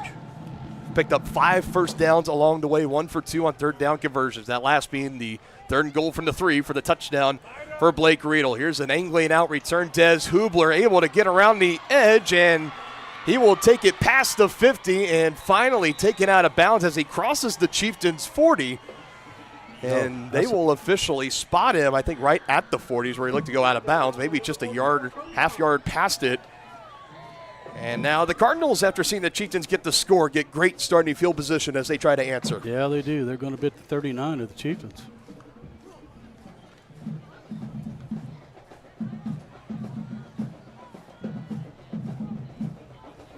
Cardinals kept it all on the ground their first drive. 5 carries for Moody, 2 of those for 1-yard losses. They had the big carry from Keelan Duncan. He was able to rip off for 31 yards. Chieftain defense was able to rally and get the stop shortly after. They got it here 1st and 10 at the Tonganoxie 39. Under center, Carnegie. Or maybe they're going to go some Wildcat. They will go Wildcat here, and it's not going to go anywhere. Chieftains are back there once again as that's Cy Thomas back there. They put him in the shotgun as he takes the snap, and the Chieftain defense bowls through for another loss. Jack Reichman in on the stop, credited for the tackle. Tackle for loss. They tried to get it to Duncan there, and it wasn't going anywhere. Loss of 2 on the play. Looks like they're going to stay in that Wildcat. Well, it's not necessarily wild. I mean, now that Cy Thomas is in, as he'll pull it here and try to run. And again, the Chieftains are there. No gain. Another loss. It'll be another loss of 1. Paxton Summers stinging in for the stop that time as Cy Thomas tried to keep it himself. And this is where the Cardinals haven't been very often this season. 3rd and long behind the sticks. Now 3rd and 14 is what it is. Wow.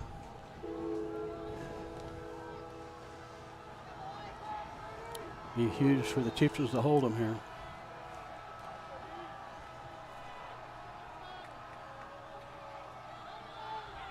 Thomas looking to pass. Going to roll to his left, fires down the field, has a man. Keelan Duncan high points it inside the 20 and falls down inside the 15. And got to have it played for the Cardinals, and they do. That had to be a blown coverage here. There was nobody within 10 yards of him. Nope, you'd be right. And a team for Eudora that is not known for the passing game at all. They had a blown coverage play like that, again to Duncan downfield, where he took it for a 54-yard touchdown, and he took that at the 20, and nobody was even 5-6 yards of him. Big play there for the Cards.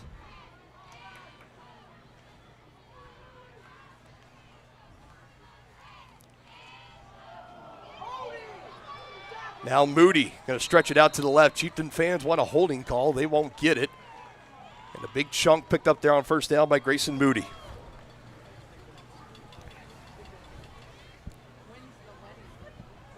Longest rush of the night for him at 7.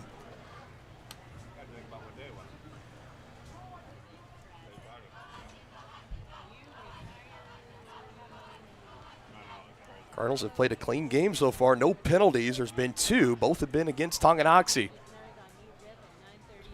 There's about a 2nd and 4. Ball's on the ground, still trying to dive on top of it. A penalty flag comes in. And I think for the Cardinals, this might work in their favor, as that looked like it had turnover written all over it. Did somebody go early?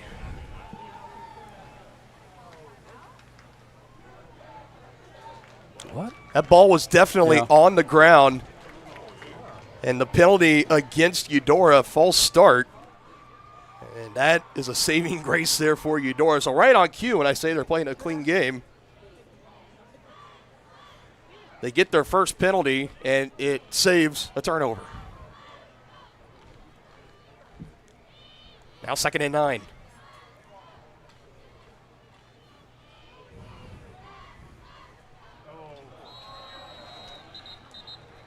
Another penalty. False start.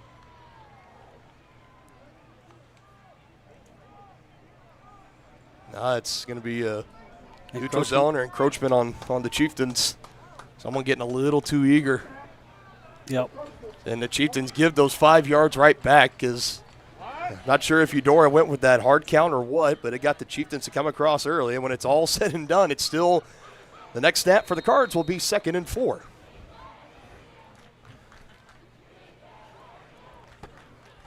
What a crazy sequence that was. Hanging on to it late, running it up the middle. Cy Thomas, he marches into the end zone. Touchdown Eudora as they answer from 10 yards away.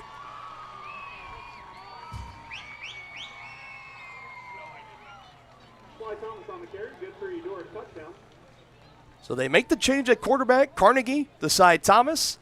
He gets that big 40-yard connection downfield to Keelan Duncan, and then a few plays later rushes it in for a 4-yard or a 10-yard rushing touchdown.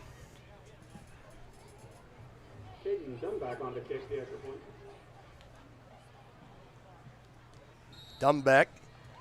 And just like that, we are tied here in this one. 10-yard rushing touchdown for Cy Thomas. Ties us up at 7, 8:15 to go in the second quarter. The same look look and location of a classic drugstore with the services and supplies of a modern pharmacy. That's what you'll find at the Downtown Drug Store in Tonganoxie. Of course, Downtown Drug is the local choice for your prescriptions and health needs, but did you know they have the best selection of Tonganoxie Pride and Chieftain game day gear in town? And a whole lot more. Cards, gifts, home decor, and even the best way to satisfy that sweet tooth. The Downtown Drug Store. Call 913-369-3800 or visit them online at thedowntowndrugstore.com. Back here live, the Cardinals able to answer the rushing touchdown of Blake Riedel to open up this second quarter, 7-7. Score here in this ball game. Dylan Funk and Dennis Drennan here, 8:15 still to go, so plenty of time for each team to get maybe another drive or two off.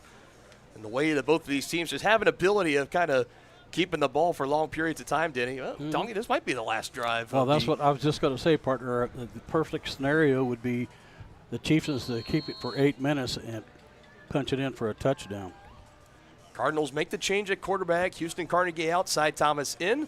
Thomas able to lead the Cards down the field and score on a 10-yard rushing touchdown as the return will be taken inside the 30 for the Chieftains. And really, I go back, it was that third down play, 3rd down and 14. Yeah. Cardinals have to pass for the first time, and their passing offense is kind of 50-50.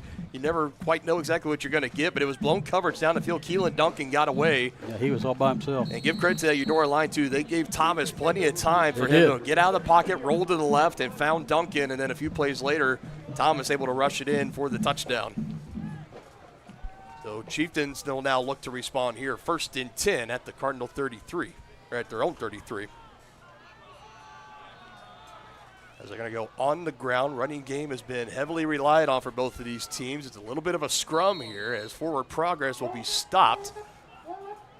Looks like they mark him at about the 37, so still a very modest gain here going to be picked up on the first play of this drive. Blake Riedel good for 4.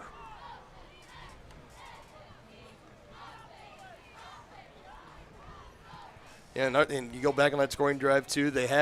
Eudora had that bad snap. It was on the ground. Looked like the Chieftains were going to recover it, but they got the penalty flag for the false start. And not too often you look back at a penalty and say, thank goodness we got that penalty called on us. That worked out perfectly for Eudora.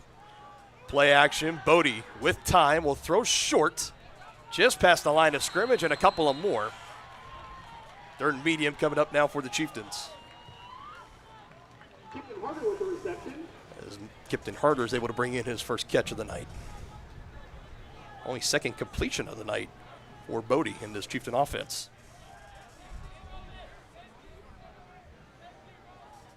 And you just witnessed the 3rd passing play of this game. Not too often, again, in this modern era of air raid football at the high school level, Kansas 4A, you don't see only 3 passes as you just get under 7 minutes to go in the first half. Right. And had 3 receivers near side of us. About a 3rd and 5 here for the Chieftains. They're 1 for 2 on 3rd down so far as Bodie will look to go through the air, fire it down the field. Him and Moritz can't connect earlier, and they do here again. Big gainer down the field. Jacob Moritz takes it inside Cardinal territory. Great throw and a great catch.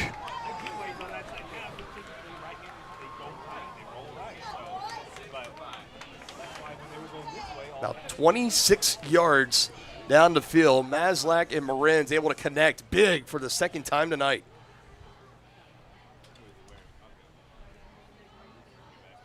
That's what we were talking about, partner, is staying more balanced, and we're starting to see that now from the Chieftains. No doubt about it.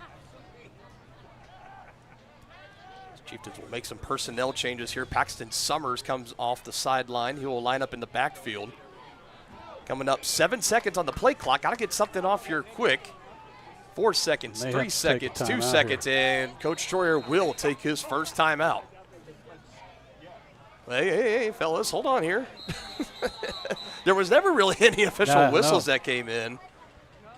I mean, he was waving his hands, but you didn't hear the whistle. And it's not one of those cases where it's so loud in here you just didn't hear it. They didn't blow the whistle. Yeah. Thankfully, nothing extracurricular happening there. First time out taken of the ball game. Perfect time, Denny. Take a look at our History 101 presented by Kansas City, Kansas Community College. Whether you want to take classes in high school or after graduation, KCC is in your backyard. Check out how college can help you today at kckcc.edu. Despite fairly close proximity, this is only the 20th all-time meeting between the Chieftains and the Cardinals. Tonganoxie has the series lead at 12-7. I mentioned the Chieftains' dominance of this series as of late. They've been winners of 8 of the last 9 ball games. It is a matchup that's rooted deep in history, though. You go back to 1921, the very first game between these teams. 19-0, a Eudora win was the outcome of that one. Tonganoxie holds the longest winning streak at 6 games. That was snapped back in 2022. The Cardinals had a very spectacular team there. They were able to beat the Chieftains in Eudora to snap that winning streak. They didn't meet in the regular season from 1999 to 2016. That was the longest hiatus from 21 on that these two teams had not met. They met once in the playoffs. That was in 2012 where the Cardinals won 31-10. Back to live action here after the timeout for the Chieftains. It's still 1st and 10 at the Cardinals 35 and ahead of steam on the left side as Blake Riedel is really getting into a rhythm here. It was a tremendous block out there, I believe. We'll get a look at our replay here. Yes, that Rhodes side. So you got Gavin Rhodes, Brandon Rhodes in there. Looks like Gavin Rhodes had the block that took a man down. Kind of got tangled up, did he, and that edge defender. As he got up, the player for Eudora was kind of looking for a holding penalty perhaps, but no laundry on the field. Good for a gain of 8 for Blake. And that's a first down. They just continue to churn it out away here. It's like the Chieftains are taking the game that Eudora likes to play and giving it right back to them. A taste of their own medicine, perhaps. And what I like is they're using this clock as they continue to march. Just got to finish it with a touchdown.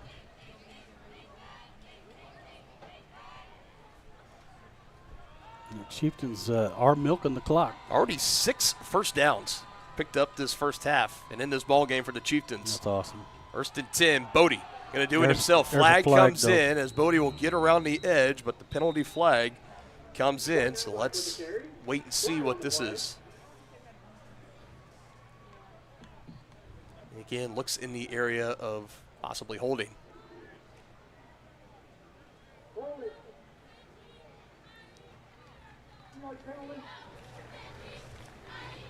Well, put the Chieftains behind 10 yards behind the sticks. 4th penalty of the game for the Chieftains. Trying to see who they get the holding penalty on. It might have been Gavin Rhodes. Maybe he was the Chieftain that was the closest to where that flag when it finally came down on the field at the line of scrimmage. It is a 10-yard penalty from the spot of the foul, so it does move the Chieftains back behind the sticks pretty considerably as they now go back to about the 33. Need to get it to the 13 for a first down. First down play through the air. Bodie surveying, running out of time, and from behind he's stripped. And the ball is on the ground, and it looks like the Cardinals are going to get the first turnover of the game. Yeah, that was a strip sack. No flags on the play either. Fumble on the play recovered by the Eudora Cardinals. That hurts. Second week in a row that Bodie has lost a fumble, that one via the strip sack. Yeah, but that was from his blind side. He never saw that coming.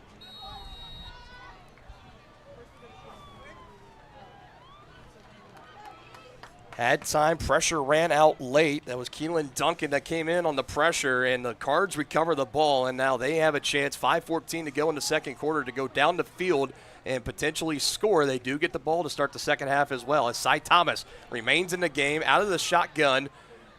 That's why it's so important for the Chieftains to keep them from scoring here. You don't want them to double dip.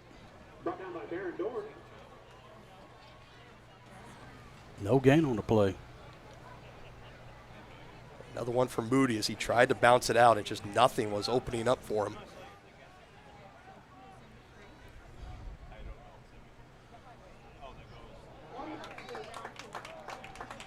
Is there a flag?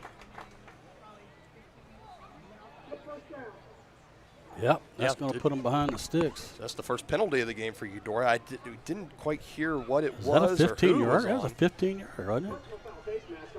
Yeah, face personal mask foul. penalty, yep. That's a costly one. First and 25 That's now. good. Now the Chieftains need to keep them from scoring here. We're just now 5 minutes to play in the half.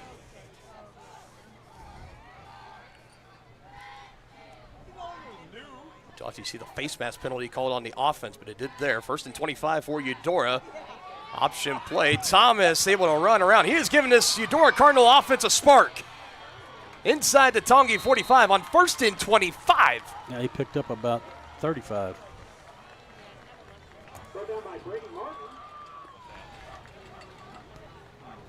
Man, that hurt.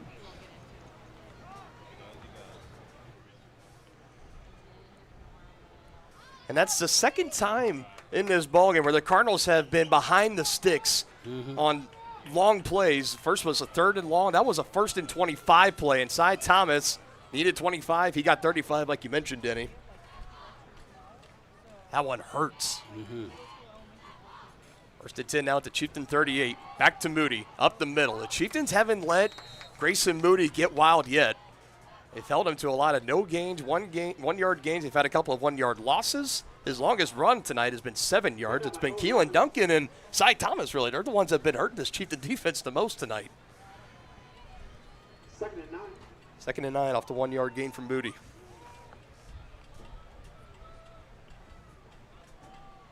For Grayson Moody, number 4 rushing in the entire state of Kansas at 853 yards coming into tonight. High snap. Able to hand it off. Moody around that edge just That like was- he likes it. Baron Dorn was able to slow him down, so it doesn't let him run completely wild. It's going to be about a 3rd and medium here. I thought there was a block in the back there. But it doesn't get called. Looking there, Bryce Mulvihill that had the play. The Chieftain Manley, Owen Robbins trying to get around him. But, yeah.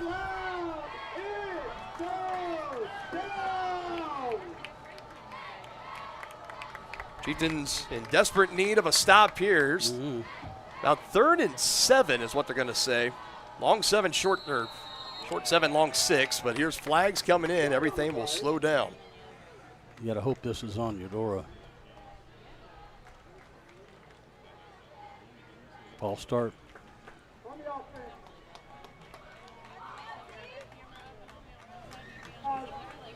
Take a look and try to see who left early there for the Cardinals, who It were could have playing been a clean game. Now they pick up their 3rd penalty. Well, it could have been a procedure. I think call, it would. too. Well, yeah, I think it was his near side receiver here. That would be.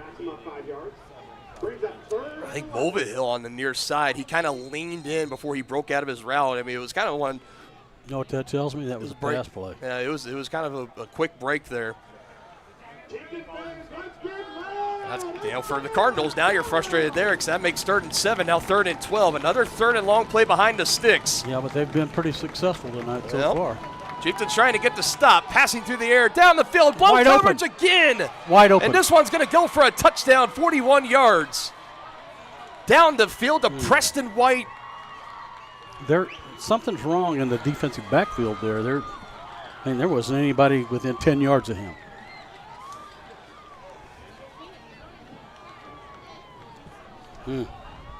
Chiefs has got to get that fixed. Got to make an adjustment there. I got something. Something has to be done there, no doubt. Preston White, the leading receiver on the season for Eudora,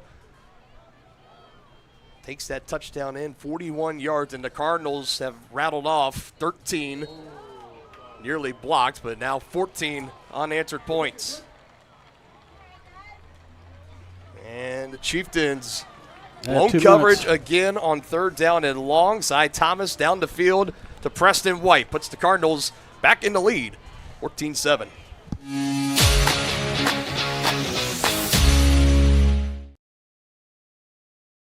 Are you ready for a mouth-watering journey down memory lane? Introducing Flashbacks. Start your day off right with our fluffy pancakes, omelets, or a cinnamon roll. For lunch, sink your teeth into our juicy made-to-order burgers, Philly cheese, and more. Flashbacks' friendly staff and welcoming atmosphere make every visit a delight, and their menu is filled with comfort food that will give you those warm, delicious flashbacks. Visit them today in downtown Tonganoxie, open 7 days a week from 7 a.m. to 12:30 p.m.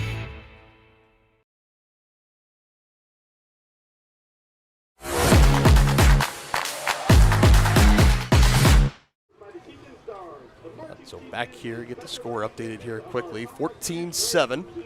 Cardinals with the lead. They do get the ball to start the second half, so Chieftains have 2:29 left in this first half, trying to make something happen potentially, as this will be down by Nyhart, as they'll pin him at the 24-yard line of Tonganoxie. And, I think so far, we talked about the rushing attack of Grayson Moody and this Cardinal offense in general. You had one big run of 31 yards on the first drive. Other than that, you've contained them. But now it's the passing game for Eudora, which is not, they prefer to run the ball. They're capable of doing it. They're definitely not any flashy numbers, and you've had two big gains of 40-plus yards through the air, and both of those on third and longs behind the sticks. That last one, 41 yards for a touchdown to Preston White. Yep. And, it something to do with the somebody missed the coverage because he was wide open both times. Preston White, that was his 10th catch of the season and his third touchdown.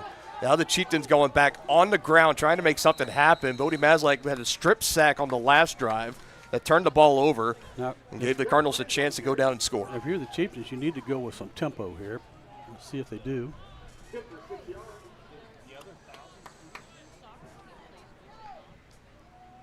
Yeah, I would think you want to see just a little bit of tempo here. I would think. I don't know why they have second and 44. It's second and about 4. Throw to the far side as nice cut there by Marins, and there he goes. Strong run past the 45. He was able to get around the big arm tackle of the big fella in the middle. I believe Leland Bradshaw was the man there for the Cardinals. Once Marins was able to get around him, that's a nice gainer. Yeah, the Chieftains going with tempo here, partner. That's what they need to do. About 16 yards through the air there. Marins possibly on his way to being at the century mark or more by halftime.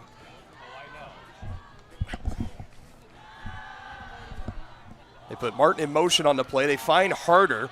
He gets taken down at the Eudora 39, and whistles blow, and I think we might have the second timeout taken here for Coach Stroyer. Or did he get? Yeah, he did. He didn't get out of bounds. He didn't get out, so had to use the timeout.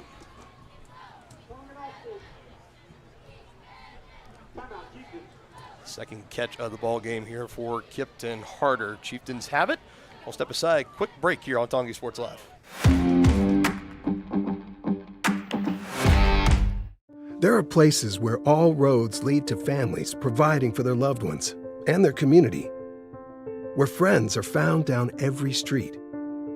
That's where you'll find us, taking time to get to know you, calling you by name, generation after generation. Farm Bureau Financial Services. It's your future. Let's protect it. Contact Farm Bureau agent Tex Vandervoort in Tonganoxie today. Hi. So back out of the timeout. Team's getting ready to get back on the field. Dylan Funk alongside Dennis Drennan. 14-7 ball game here, and we'll break down this first half and more. We'll be coming up here in a few moments. The White Birch Property Realty Executives halftime show. And Denny, I feel like we're going to have a lot to talk about. Oh yeah. In that halftime show. Still a chance here for the Chieftains. You got. You took this ball with about 2.5. You just took your second timeout, so that leaves you with 1 remaining. There's still a chance here if you can find a way to get this ball down the field and score. And I think ideally, if you can do that and take the clock under 30, 20 seconds in the half, don't give Eudora a chance. I think you got brand new life, but looking to bounce back after the fumble and then giving up the big touchdown play as Bodie again is pressured, this time from the right side. Multiple Cardinals are there. Another big sack. Garrett Golay in there alongside Keelan Duncan.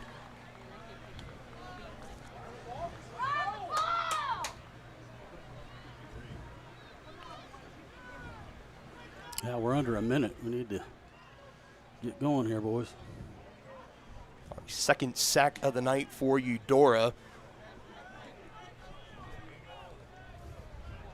Under 45 seconds. Chieftains getting to the line now. 3rd and 10. The pass, dumps Screen. it down, trying to get some blockers. Kipton harder, finds a seam, stumbles right Timeout. near that line to gain. Got to call timeout. Did they get him? No, he's just a yard just short. And now the timeout comes in, and there were some precious seconds that ticked off the clock there. By the time he was down 32 seconds, you lost 12 seconds. Mm-hmm. And that's the final timeout of this first half for the Chieftains. 14-7, and this isn't a guarantee. This is still 4th and 1.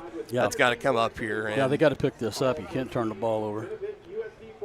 moves the Chieftains to 2 of 4 on 3rd down conversions here in this first half. And I think, we're starting to hear some frustration now from the home crowd too. It was last week where they felt like there was not a sense of urgency at the end of the first half of that game against Basler Linwood, and then here it's kind of feeling the same things, especially 12 seconds that ticked away instead of 32 seconds potentially, 31 or 30, maybe some flexibility. Now you got 20.7. You got to really rely now on a big gainer here. Yeah. And you got to get out of bounds because you got no timeouts going forward. You've got to get the first down, though. Yeah, that's priority number 1.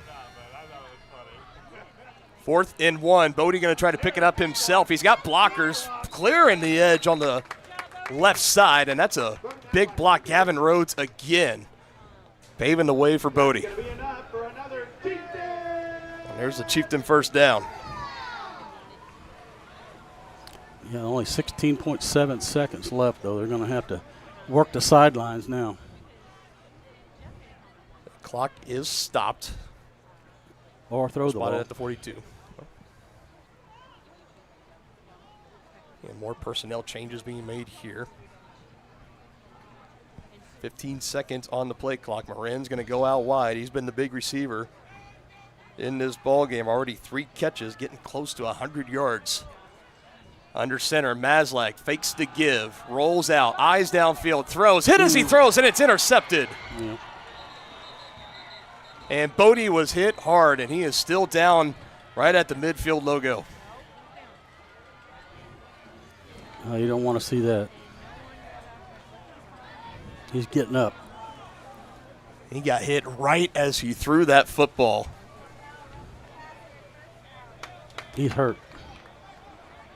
And like you mentioned, Bodie is as tough as they come. Yes, he is. He's one that pops right back up, but he's not doing it here on this play. He's going to come off the field injured.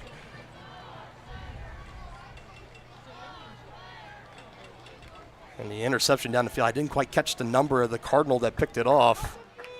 But with 9 seconds left in this first half, and after what was such a promising start to this game for the Chieftains, you've had back-to-back drives in and a strip sack fumble and now an interception. And obviously priority number 1 is number 9, your signal caller out there. Is he okay? You see him coming off the field now. That's, I believe, head athletic trainer Mark Padfield, him and his staff at LMH Health. Hopefully And that's the big thing everyone's going to be thinking about going into halftime. Again, Bodie, he's walking around. He's looking like he's okay, but it's one of those plays in football. It was a clean shoulder right to the chest and gut. It's just one of those hits that it comes with. This is a violent sport that we play and we all love to watch. But he's raising that left arm like that's giving him some problems.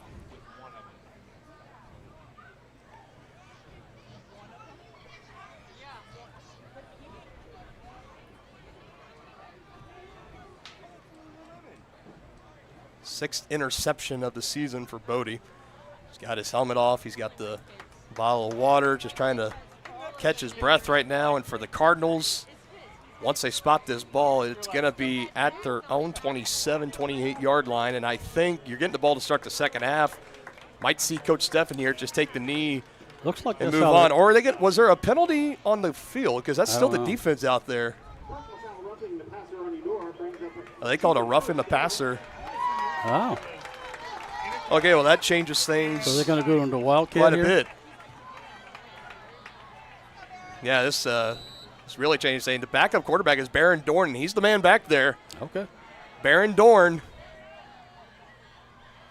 We know he can sling it on the baseball field. What can he do here on the football field? 9 seconds. He's going to roll out to his right. Will throw to the sideline. Great throw, Baron. Trying to spin around, land in the rough. He gets out of bounds. 3.6 seconds near the line to gain, and they're going to send out Cody Lobb, try to get a field goal try away. How about that for nice execution there?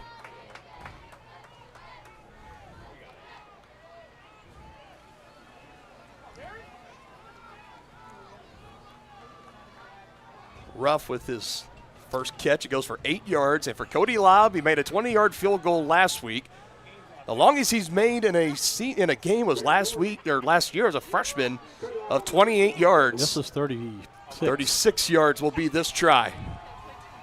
Harder on the hold. Snap is back. Gets it down. Cody on the swing. Good kick. It is good. 36-yard field goal. A new career high for Cody Lobb. Nicely done, Cody. And credit to Baron Dorn, who came in, got 8 more yards, made that field goal try a little more easier for Cody. And Lobb takes care of the rest. And after one half, the Chieftains go into the locker room down 4, 14-10. We'll break down this first half and more. Plenty to talk about. Oh, yeah.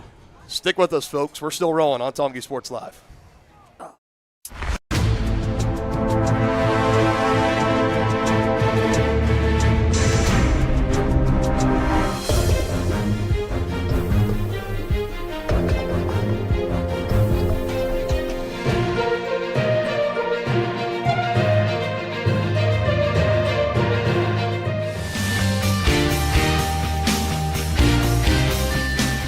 For a winning team, contact White Birch Properties, the real estate MVP.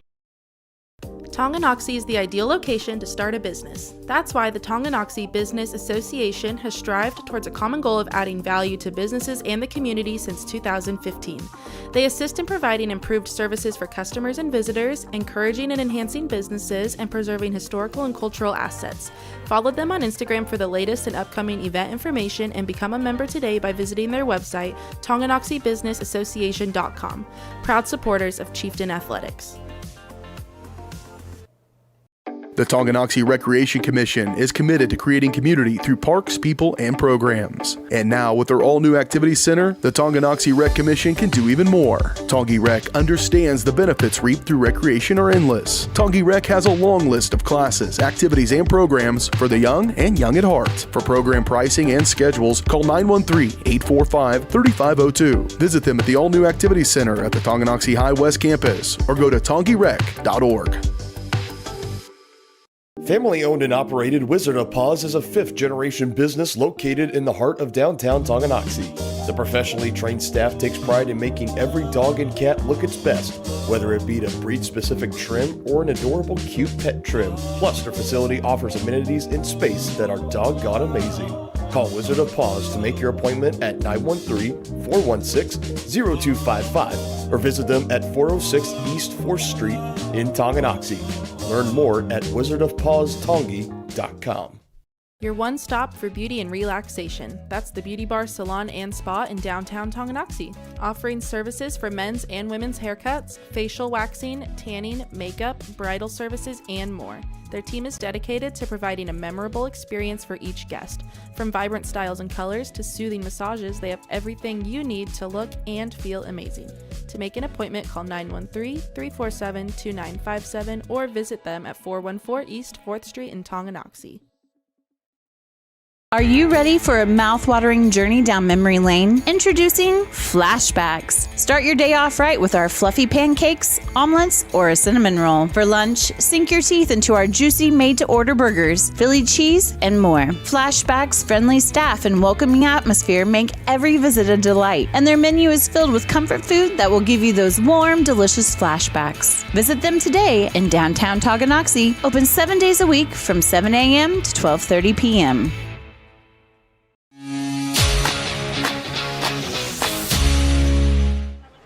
Welcome back here. Senior night rolling along here at Beatty Field as we have arrived to the White Birch Property Realty Executives halftime show. White Birch Property and their team is ready to help you buy or sell that next house and lead you to success in the real estate game. Visit them at 1203 State Avenue, Suite B in Tonganoxie, or call 913-417-1007. Halftime score, Eudora 14, Tonganoxie 10.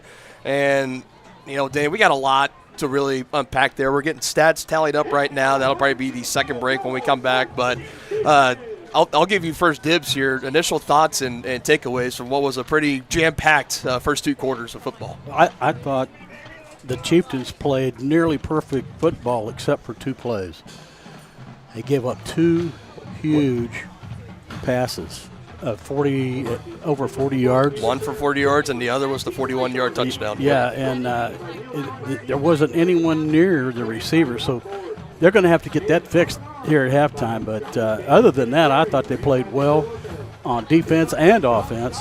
But, a couple of mistakes and a turnover ended up costing them. And the thing when you watch the film on Eudora come into this game, you hadn't really seen a team have the most consistent success on the ground. We saw the Chieftains open up the game with. They were ripping off between the first drive. I know it ended with the turnover on downs, but you still had it 10 plays. You were taking off runs that were 4, 5, 6 yards, and then you get the turnover on downs right back after you go at the big 30-yard play to Keelan Duncan. But they burned up half of the first quarter. Yeah, that was a huge thing. Right on the doorstep of a 6-minute drive to open up the game. You hold Eudora to just 3 minutes on their drive to follow, and then you get the ball back, go down the field, and score. It was finally the pass 52 yards down the field from Bodie to Jacob Morenz that finally opened things up, and I can't wait to see Morenz's stat line here at the half. But, you mentioned 2 bad plays there for the Chieftains, and I sit here and I look. There's 2 plays on defense. Obviously, the strip sack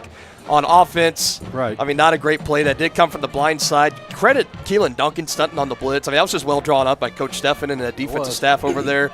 And then obviously the play there towards the end where Bodie got hit and was taken out of the game. And I'll tell you what, kudos to Baron Dorn who came in. Yes. He gave the offense 1 more play. They gained 8 yards to Landon Ruff, and that set up the 36-yard now career-long field goal for Cody Lobb. And, it was looking like, because that was an interception too, and it got wiped away because they called it roughing the passer. And I think, initially it's one of those things where Bodie was hit right as he threw the ball.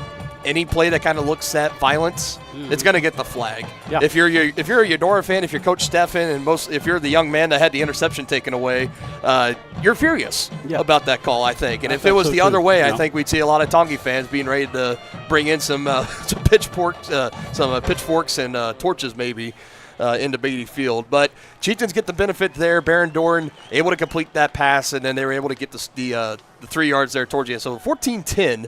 Not as such a sour end to that first half as we once initially thought. We'll have stats for you on the other side of the break. Real quick, I do want to try to go and take a look in at our area matchups brought to you by Wizard of Paws that we had in the SNS Body pregame show, trying to get some updated scores here. I'll just go down the list and call them as I see them, as always, as we will start with Bishop Miege and Blue Valley North. That game there towards the bottom. They are currently tied at 7 apiece. And, oh my goodness, there's actually not a whole lot of reported scores. Oh. Well, maybe we'll have to do this segment a little bit later on. That is the only game that has a reported score right now. At least that's on this graphic. There's some for the Frontier League that you try to take a look at. Let's see, for Ottawa and Lewisburg. I'll have to shift over to Varsity Sports Live. I'll tell you, we'll get some scoring updates on those. We'll bring it back on the other side of the break here. We'll also have halftime stats for you as well. We're still rolling along here on Tongi Sports Live.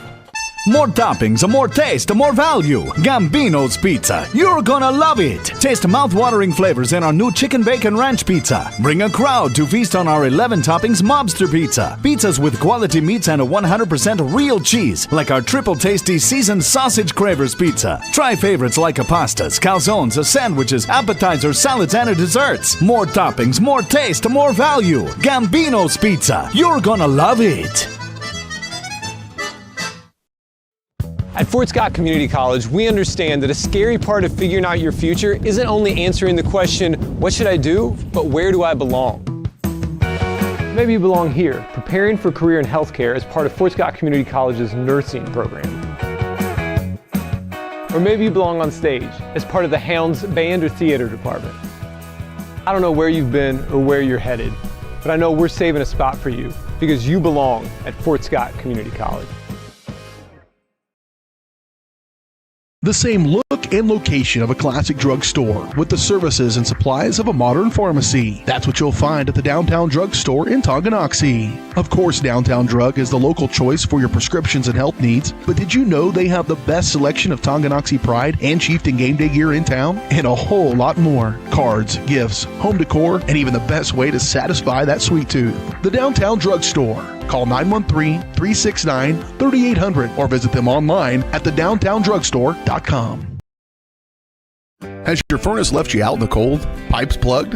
Are you underwater with your water heater? If so, you'll be glad you called Ladd. Ladd Service Company in Tonganoxie has been your heating, cooling, and plumbing specialist since 1986. Ladd is your dealer for top quality brands like York, Aprilaire, and Wolverine Brass. Plus, they maintain and service all other brands. Schedule your appointment by calling 913-369-3509. Visit laddserviceco.com to see why you'll be glad you called Ladd. Midwest Chiropractic Center is a friendly and caring clinic providing comprehensive care for your chiropractic, rehabilitative, and fitness needs. Upon entering one of our offices, you are treated like family. The staff cares about your health, and their approach to care proves it. With 3 locations in Tonganoxie, Lansing, and Bonner Springs, plus some Saturday hours, Midwest Chiropractic Center is dedicated to offering affordable, gentle chiropractic care. Midwest Chiropractic Center, getting you back to active. Families and business owners have trusted Mutual Savings Association for over 100 years. They offer checking accounts, online banking, personal and business loans, investment planning, insurance and retirement plans, and so much more. Their team specializes in creating a financial plan that is tailor-made to your needs to help you achieve your financial goals. Visit one of their 6 nearby locations, including downtown Tonganoxie, or visit their website msa.bank.com to learn more. Member FDIC.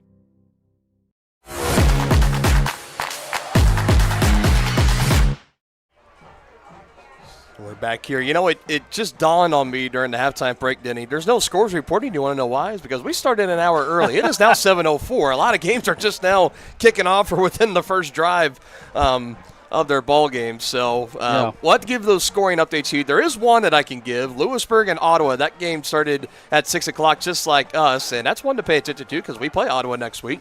It's the Wildcats with the 7-6 lead at half in that one. Now, we've mentioned with Ottawa, this season has not gone the way they wanted with the amount of injuries and stuff they've had. Their star receiver and quarterback both being done for the year. That hurts, obviously. But Lewisburg looking to pick up a big win at home and something to keep an eye on, again, as the Chieftains play the Cyclones next week. Denny, let's get into these first half stats here real quick. Shout out to our statistician for totaling these up for us during that break. We'll start with the Chieftains. We start through the air at Bodie Maslak, and you take that interception off the board. It just goes as a wash. He's 6 of 7, 112 yards through the air. Pretty efficient, partner. That's incredible. Yeah, that's awesome stuff. And actually, when I'm looking at it, 6 of 7 for that. Baron Dorn, he came in there towards the end, that 8-yard completion, and then that's been all the passing game so far. Highly efficient for the Chieftains, but they've been like to go to the ground game. That's what they like. Blake Riedel, 12 carries, 80 yards and a touchdown. How about that after being kind of stuffed up last week? Bodie, 9 carries, 39 yards, and receiving through the air. I mentioned Jacob Marins.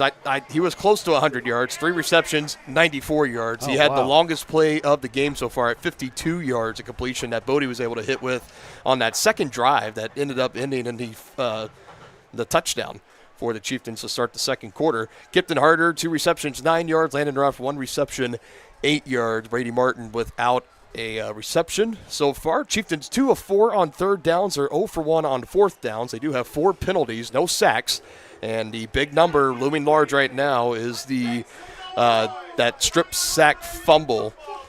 So -1 in the turnover margin right now. Still another half to play. Also worth noting, efficient on offense, 9 first downs picked up in that first half. They've been able to move the ball. Yeah, they controlled the ball and the clock just like we said they needed to. So This actually looks pretty cool. Looks like we are recognizing some of the youth football programs around. The Pee Wee guys. Yeah, that's really cool. Awesome stuff there. Those guys running out onto the field. That's so cool. I'm glad they're able to do that. Here's some stats here for you, Eudora. Houston Carnegie, he was the quarterback that started the game. It's exactly flip-flopped. Cy Thomas started last week when first drive didn't go well. They made the change with Carnegie. Was able to put up 54 points against Independence. Carnegie with the start tonight. Turnover on downs, and they go to Cy Thomas. And, for Cy Thomas, 2 of 2 for 81 yards, 1 touchdown. And running it on the ground, he's got 3 carries for 38 yards and a 4-yard rushing touchdown. So, I mean, goodness, you cannot ask much more from your sophomore quarterback. Again, we mentioned this Eudora team. They're young. They were young last year at a 4-5 overall record, and we said that you're getting those young guys in, those then freshmen and sophomores. You get them playing time. This is going to be a team that you're going to have to deal with next year and the years beyond, and now here we are. All of a sudden, they've just grown up right in front of us.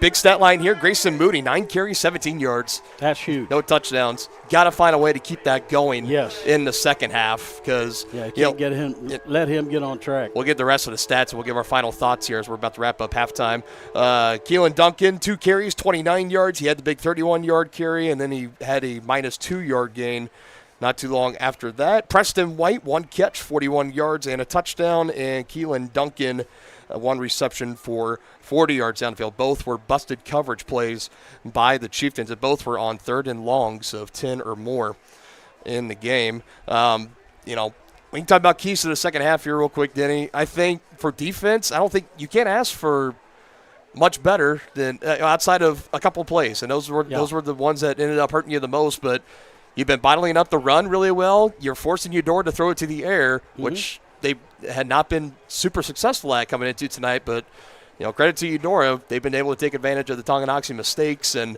just got to find a way to keep that going, but just cover somebody out in that secondary. Yeah, no question. But, I think the Chieftains have played to the script, I think, for a win so far tonight, and if they can continue that here in the second half and cut down on a couple of mistakes and don't turn the ball over, I think they've really got a good chance of coming out with a W. Obviously, the big question, and we'll just have to wait and see the health of Bodie Mazlag. Yes. Will he come back the second half? Will it be Baron Dorn's carriage to drive the rest of the night, if you will? We'll just have to wait and see. Teams are out of the locker room. 2.5 minutes till we get started in the second half. You've been watching the White Birch Property Realty Executives Halftime Show. Shop local and save at Brothers Market in Tonganoxie, where we treat you like family. Brothers Market has great everyday deals throughout the store.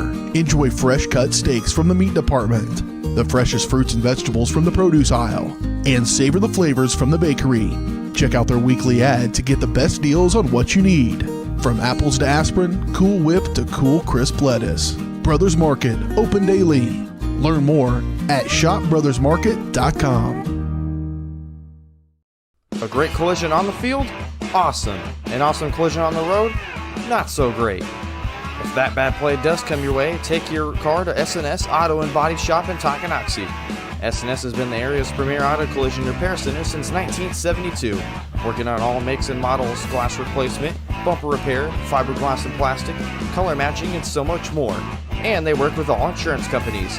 Get your ride back in the game and learn more at snsautoandbody.com or call 913-369-3193. When it comes to rehabilitation, despite what you're told, you can choose where you want to go.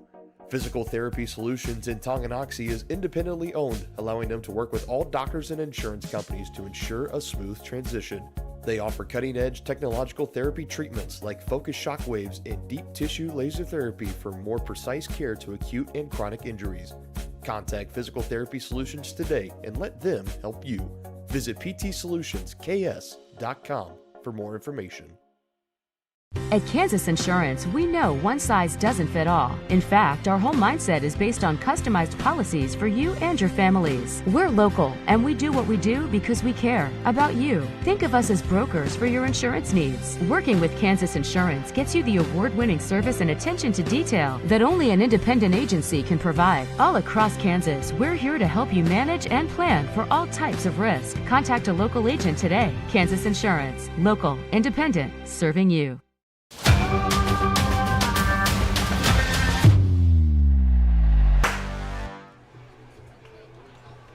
for the start of the second half in this one. 14-10, Cardinal lead and Cardinal ball. They get it after winning the toss and for the game, deferring their option. We spoke with some of the coaches up here near the booth for Tongi, said, quote, "What's the status of Bodie?" And they said back, quote, "Seemed fine to me." So there you go. We'll wait and see. Take that for what it's worth, but it sounds like may have been one of those situations where he had the air knocked out of him.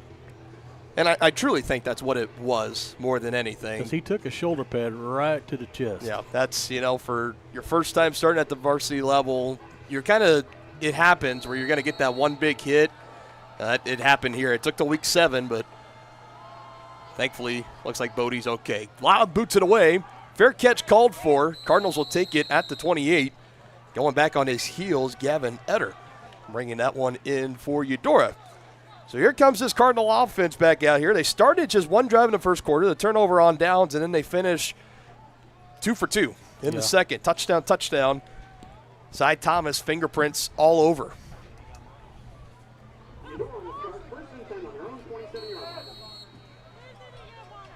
As it is still Cy Thomas there. I bet you probably like that, the old choir huddle. I do like brought that. up there. Shout out back to the Lenny Dawson days, the Kansas City Chiefs. Cardinals do it there. Hey, old school, getting to the line, linemen holding the arms out, getting their splits. And here we go. More shotgun as Cy Thomas will hand it off to Grayson Moody as he shoves his way forward. Good for about a gain of 3. And I see for Keys, for Eudora, they're trying to say we need to get number 4 going in this rushing attack. Right.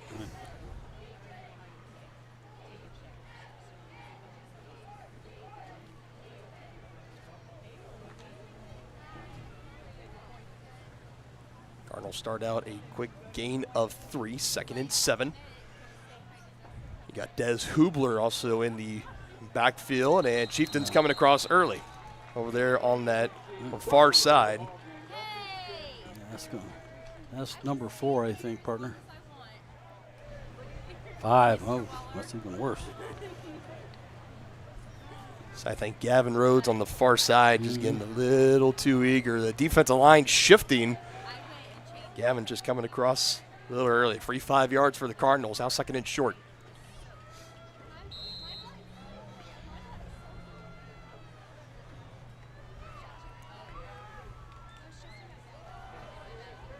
And on the ground, and again, Chieftains are there. As Moody will go back, his third carry tonight that goes for a 1-yard loss. Defended well there by the Chieftains. I just do not think, as far as the run defense, you can't ask your front 7 to be any better than what they've been. So far, they have been up to the task. It has been a clinic put on tonight.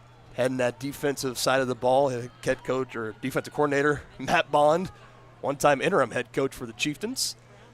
Thomas fakes the give here, trying to run upfield, and Owen Robbins will put the finishing touches on that tackle. No gain for the Cards, and they will have a 4th and 3, and it looks like for one of the few times this season, the punting unit will come on for Eudora. That's exactly what you needed to do if you're the Chieftains. Brady Martin back to return this punt for the Chieftains.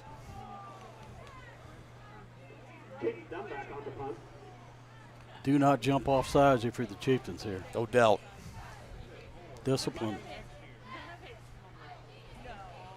Connor Dunback, place kicker, also the punter. Low snap, waits a minute, now boots it away. Gets a pretty good leg into it. He's a two-way player at Eudora, also plays soccer, and Brady, he does the right thing. He gets control of the ball, loses his footing. You much rather do that than try to catch that. Yeah, cover it up. Muff it, You bet. So I'm totally fine with that. Brady doing his job, takes that punt in, and sets the Chieftains up 1st and 10 at the 26. And there is number 9 out on the field, Bodie Maslak, good to go for the second half. He's tough as they come.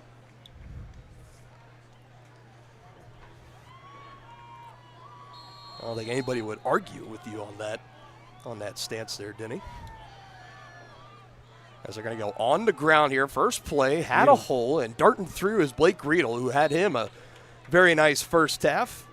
80 yards on the ground, 12 carries. Or was it Brady Martin? It was Brady Martin, okay. I think, yeah. He gained about 6. Looking through the reflection in the glare of the windows, I do see 2 instead of 6. Brady Martin's first carry of the night goes for 6.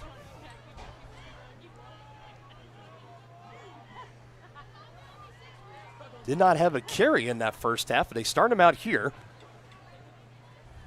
Just like last week, under center come the Chieftains, and another handoff on the ground. This time it is Blake Riedel getting a burst of speed, able to break through past the 40. 10th first down of the game picked up by the Chieftains. That's enough for another Chieftain.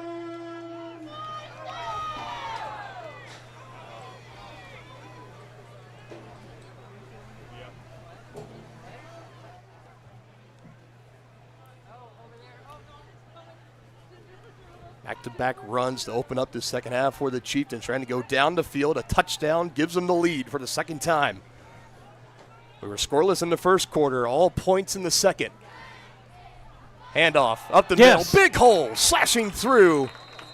Paxton Summers, 3 runs, 3 different ball carriers here in the third, didn't he? Up to midfield, they spot him. And great gains by all of them. I say this every time. I know you're going to say you probably would have broken your hip, but you still could have gotten a decent carry off of that hole. Yeah, no kidding. The line did a great job there, creating a running lane.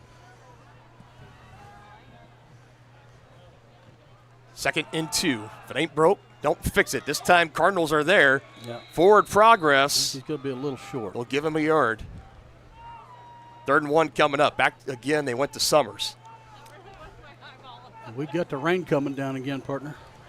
Yes, we do, and it's coming in a hurry, and people are scrambling for the umbrellas. Yeah, it's my goodness, it just came down quickly. Yeah, it's raining hard. It's one of those you can't really see it unless you're looking up at the stadium lights. Here's a 3rd down and 1, stretching it out to the left side, and Blake Riedel once again, they keep calling his number, and he keeps delivering. First down, another big block by Gavin Rhodes as well. Man, kudos to this offensive and defensive lines tonight for the Chieftains. Oh, no doubt.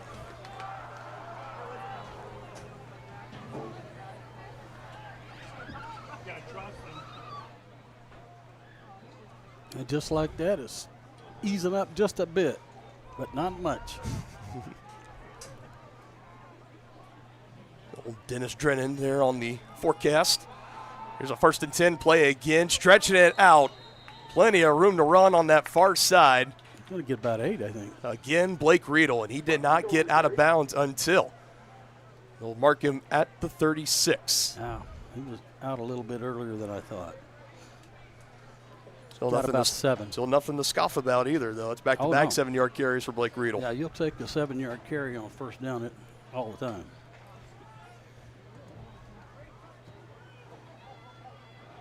Sixth play of the drive coming up here for the Chieftains. About 2nd and 3. Light rain continuing to drizzle on. Up the middle, to the left now, making a cut. And at the line to gain, looks like he's got it. Yeah, it looks like he's there. We'll see on the spot. Let's see where they spot it. Yeah, it looks like he made it to me. I don't think they're going to say he's just short. Oh, they're going to say 3rd and inches. Oh, man. Bust that billfold out, Denny. What's the width of your credit card? Yeah. That's about what it is. 3rd and inches on the ground again. This time breaking through. And Eudora, it's Cage Craybill. And on 3rd and short, they go backwards. A loss of about 2 on the play. Yeah, it brings up a big 4th down.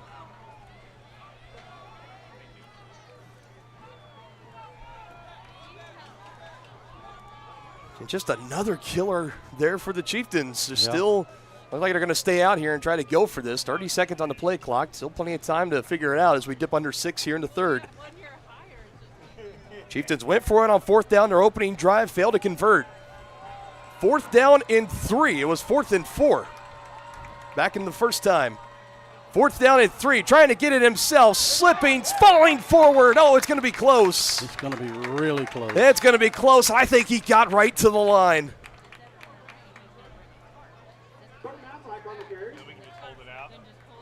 That's a first down. They're moving the chains. Yeah. Mark that down as a potential game-making play. Bodie stumbling. We just mentioned the rain that came down on this artificial turf. Yeah. It can make it a little slippery. Somehow staying on his feet, taking his momentum forward. He needed 3. He got 3. No more, no less. Yep. Huge play there for the Chieftains. And keeps this drive alive. No That's doubt. what's huge.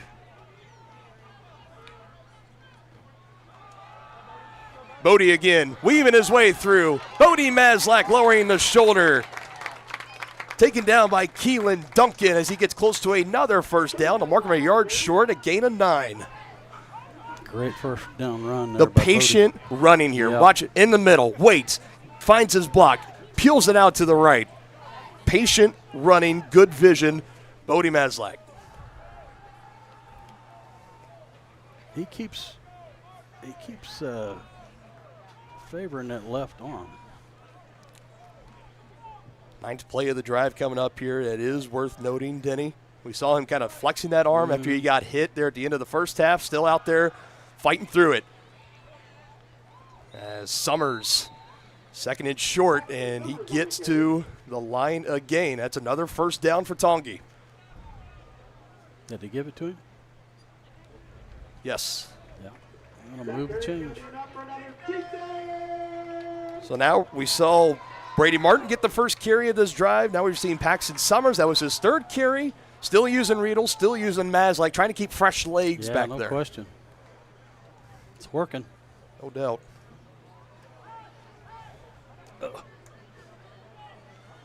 There is nobody on. There he is. Silas McCloy Nice finds a cut. hole on the left side. Now back towards the middle. Nice job by Silas there. Gets about 4. Nice little bit of sportsmanship out there. Gavin Rhodes, yep. And I'll tell you, it's been him and whoever's been lined up across him. It's been a dogfight there's no the whole question entire night. But it's been going both ways. You get a pancake, help him up, and saying, "Let's do it again." Yep. That's that kind of competitive spirit, that offensive lineman. You learn to respect it. Yep. And you love to see it.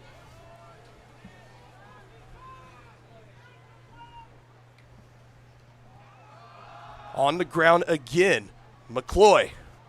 And Silas will go inside the 15, down to about the 14. And another 3rd and short scenario here. Chieftains will need about 2. They'll have 2 down. Now here comes the rain again, partner. It's like a game in the stands of putting the umbrellas up and then, put them back up. It's a quick scramble. Nice and dry up here in the booth. It's not messing around now. It is flat coming down. 11th play of the drive. 3rd down and 2. Handoff up the middle. Trying to fight. Lineman pushing him forward. How about that effort? Huge. To the 11, the Chieftains will go. Another 3rd down conversion this drive. And look, partner, there is only 2.5 minutes left to play in this quarter.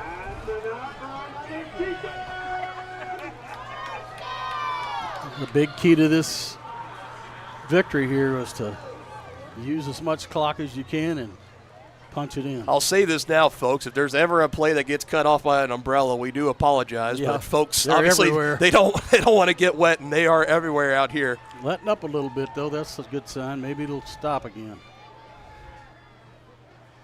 Chieftains just continuing to impose their will on this drive. Matriculating the ball down the field in the rain as Riedel will test the left side, cuts it up the middle, and inside the 5 he'll go. Chieftains on the doorstep of taking a lead.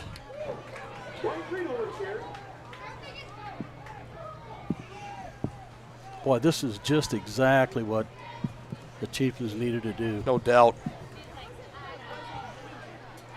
Great game plan by coaches here. Goal to go inside the 5. Who will it be? Riedel, head of steam, up the middle, met by Cardinals. Still driving. It's a touchdown.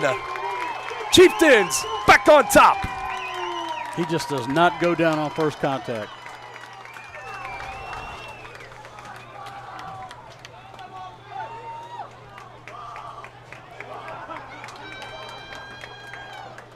Second rushing touchdown tonight for Riedel. Coaches are talking to Bodie Maslak there. How about that for a 13-play scoring drive? How many minutes off the clock, partner?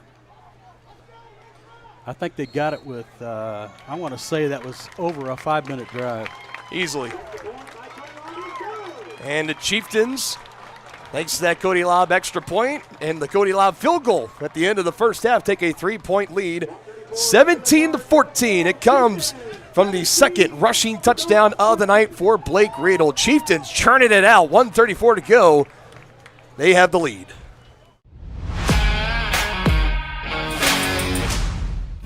For projects big or small, Southern Star asks you to always call 811 before you dig. It's free, easy, and keeps our community safe. After calling 811, a professional will use paint or flags to mark buried utility lines within a few days. And calling 811 is the law. Hitting underground lines can disrupt utility service and cause serious injury. Safety is in your hands. Every dig, every time.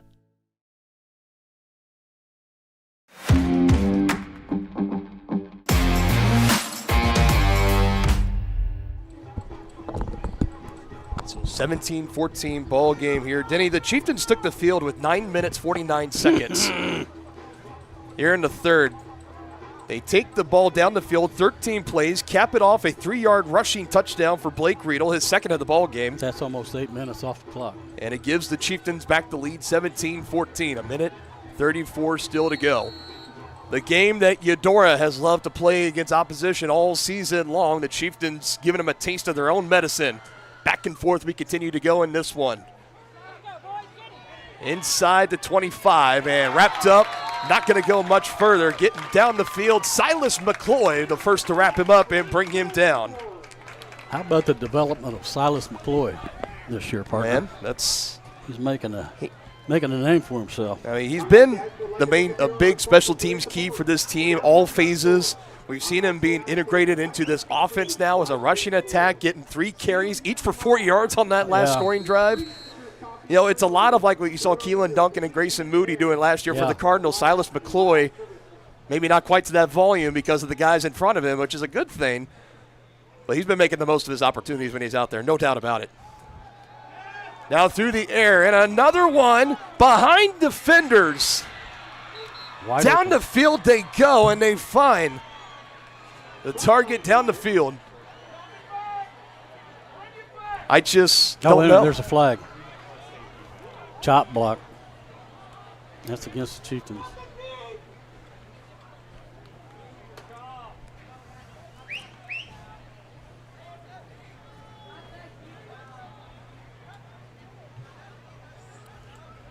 Coach Troyer trying to get some explanation here on what was called. It's against the Chieftains. That's penalty number 6. Yes, they called a chop block. Julian Oates is the man that brought in the catch for Eudora. Again, you know, he was wide open.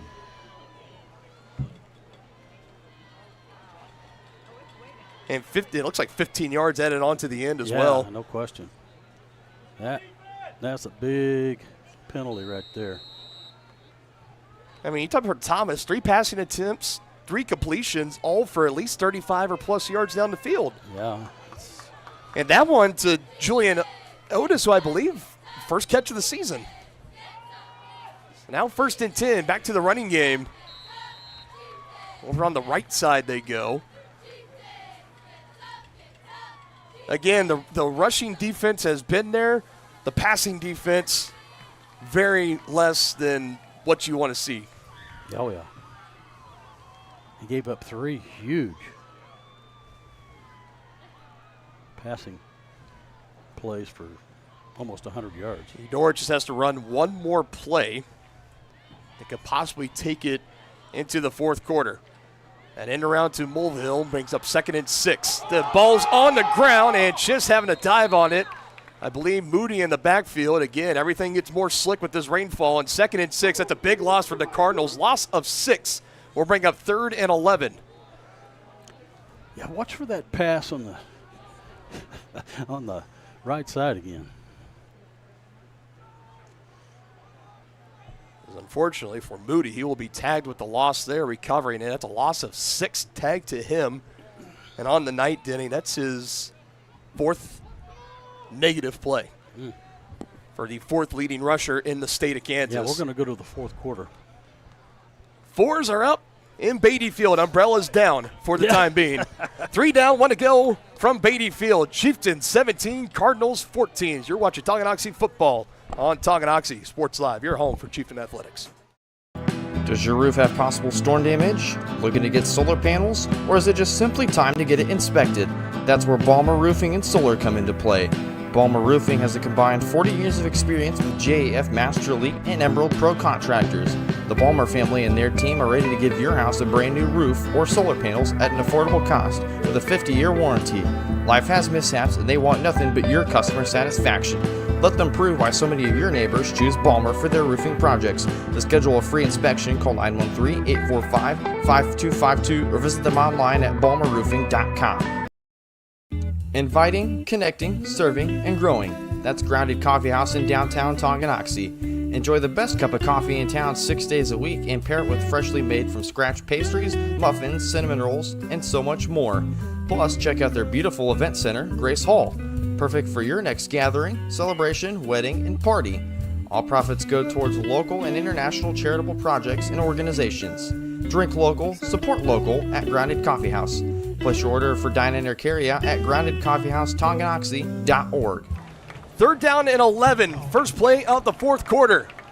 Thomas rolls out to his left, looking downfield. Hot on his heels, Summers gets away. Throw downfield is complete. Again, he finds Otis.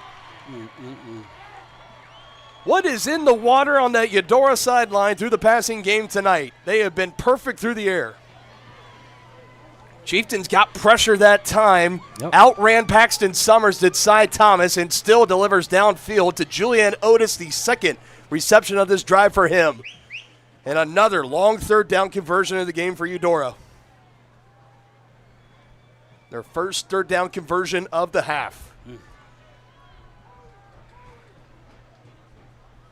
50 yards receiving alone this drive for Otis. And it was 7th penalty on the Chieftains. They jumped off sides.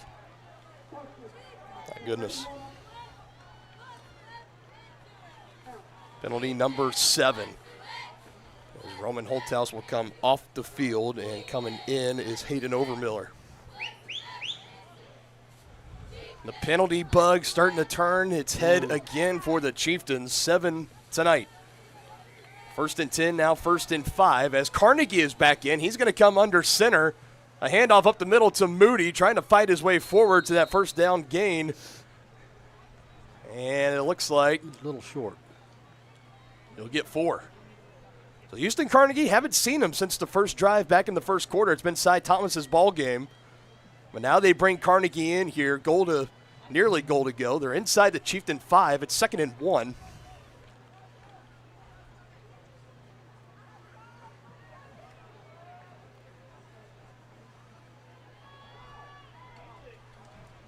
Under center, ahead again, diving out. Moody to the goal line, and he's in. Touchdown, Eudora.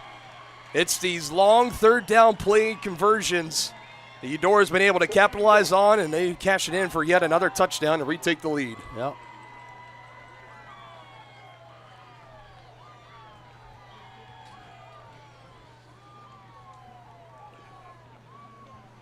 Let's see if he can miss this extra point here. That would keep it within 3.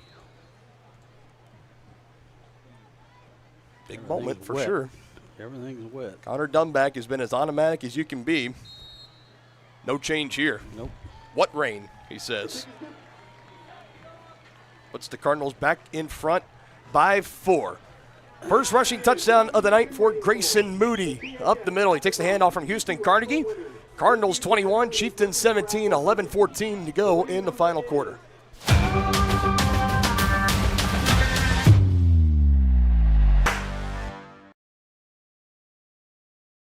A great collision on the field? Awesome. An awesome collision on the road? Not so great. If If that bad play does come your way, take your car to SNS Auto and Body Shop in Tonganoxie. SNS has been the area's premier auto collision repair center since 1972, working on all makes and models, glass replacement, bumper repair, fiberglass and plastic, color matching, and so much more. And they work with all insurance companies. Get your ride back in the game and learn more at snsautoandbody.com or call 913-369-3193.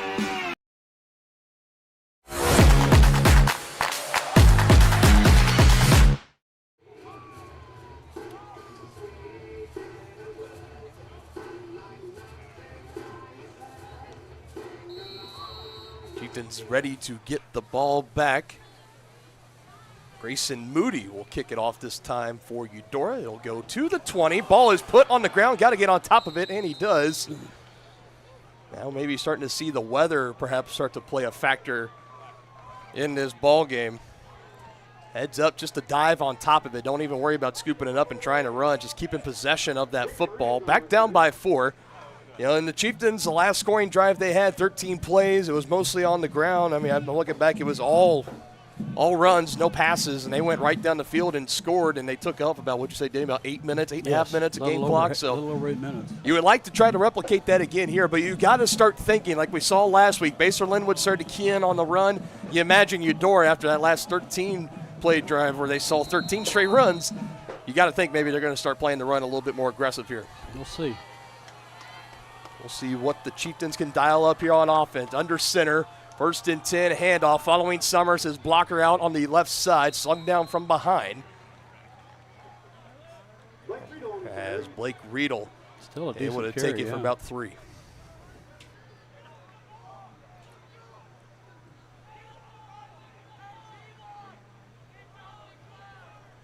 His 20th carry tonight. 2 rushing touchdowns for Blake Riedel.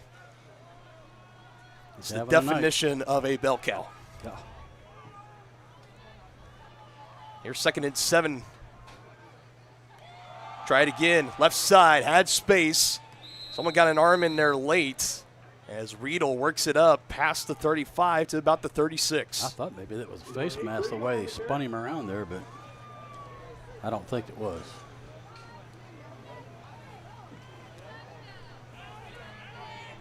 I think Golay just kind of reached out there, got a handful of the shoulder pad to that motion of him turning around so quickly. It's easy to think that be a face mask, but not called there at least. Chieftains need to pick this up. 3rd down and 2. They'll go up the middle. It's going to be close. And it's like a death by 1,000 paper cuts. 2 yards, 5 yards, 3 yards, and that's good enough for a Chieftain first down. Moving the sticks once again.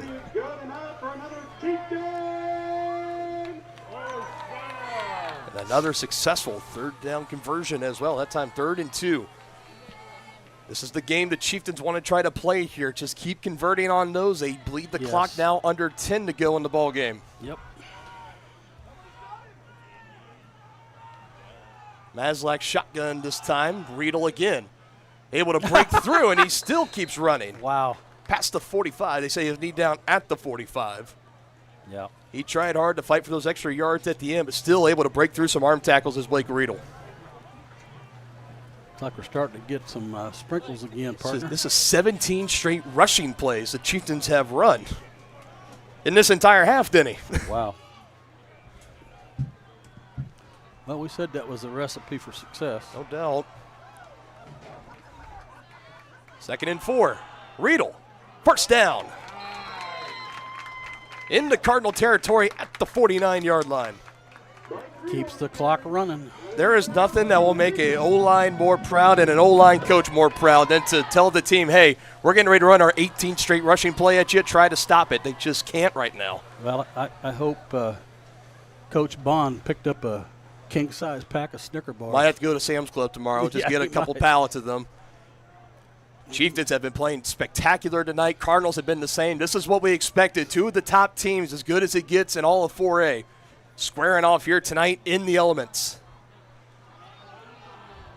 Bodie tried to fit through that window. It closed up quickly. Closing in there, Cage Crayville for the Cards. Holds Bodie to just a 1-yard gain.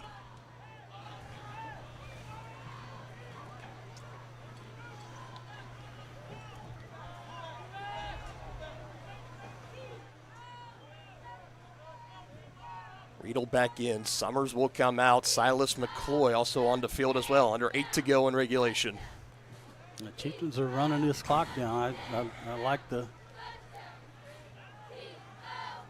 the strategy here, partner. See if they switch it up here.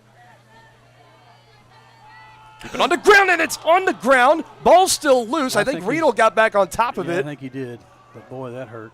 Crisis averted for the Chieftains. They're going to lose about 1.5 yards, however. And you can see the exhaustion from Gavin Rhodes kind of bending over a little bit. Also down on the turf, number 71 for Tongi, Braden Seymour. Chieftains do recover the fumble, however, but now they face a 3rd and long, and you got to think passing down here. As that ball just squirted out of the hands of Maslak there at the end. Almost looked like it was a designed pitch play, but it wasn't. Just squirting loose, but heads up play to get back on top of it.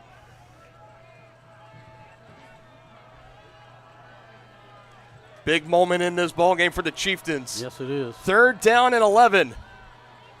Bodie running with space. Maslak breaks an arm tackle. Yes, first down.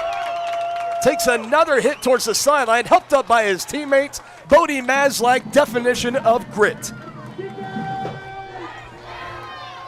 Boy, they needed that. Call on your young sophomore on 3rd and 11, Denny. Look at that. Beautiful. Nicely done. Gets an extra yard or 2 for good measure there at the end. Good blocking, too. 3 straight 3rd down conversions this half for the Chieftains. They continue to pummel it out on the ground.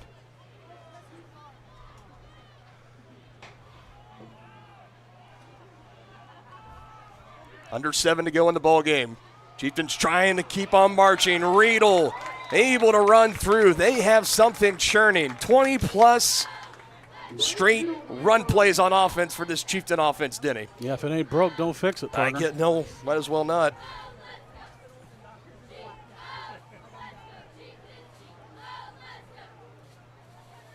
Run it till they stop it.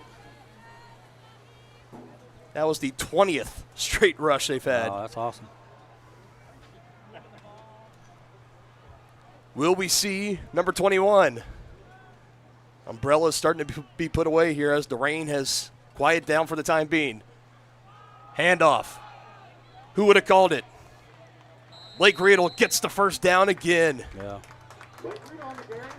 Man, he's been the bell cow tonight, partner. No doubt. Goes in on a season high of total carries. Already near 25. He's going to need the cold tub.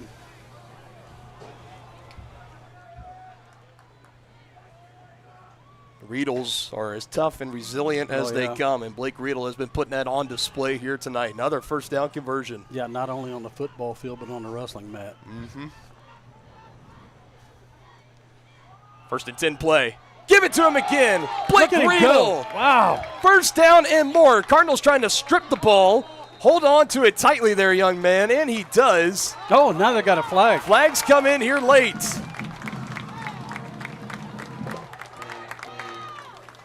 I think that's going to be unsportsmanlike on Eudora. Let's see the replay, see if we can see anything. I think they were piling on. He took it to the 10-yard line. It's right now a gain of about 16, 17 yards. I don't see anything really extracurricular there in the replay. A great collision on the field. Awesome. Personal foul. Oh, it's against Sorry about the that, Chieftains. folks. It is against the Chieftains. Oh, no. I think it's one against. Is it one against both teams? Yes. It is. So That's those good. should They'll offset. But it happened after the play, so the first down stands. Should stand, but it's off. It's offsetting penalties though. Well, they're walking it off. Why are they walking it off? I don't get it.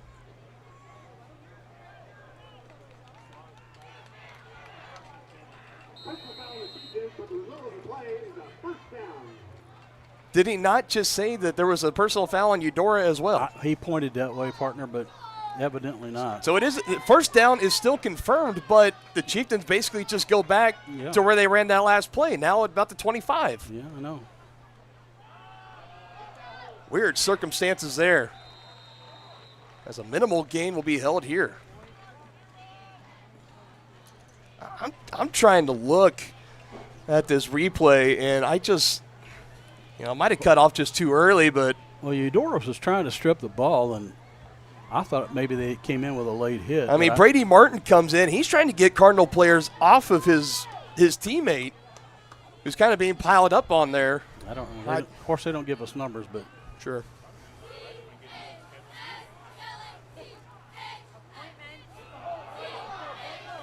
Trying to find something on the right side, and another fairly minimal gain. Another 3rd and long in the books here for the Chieftains.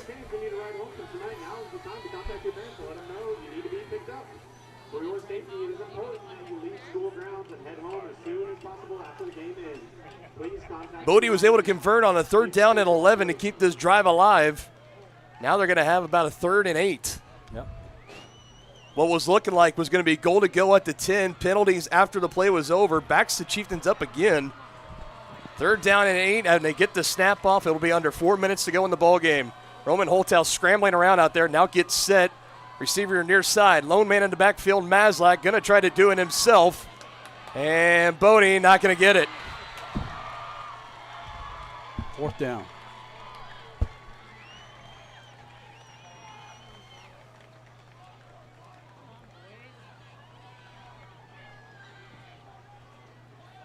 I just picked up 1 yard there. Now it's 4th down.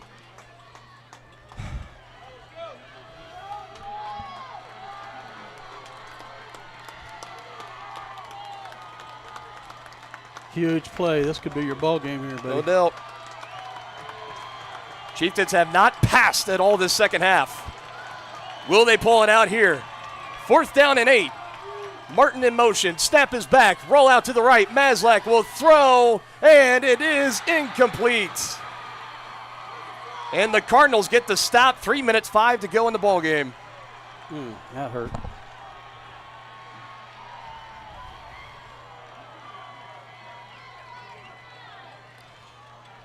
My goodness.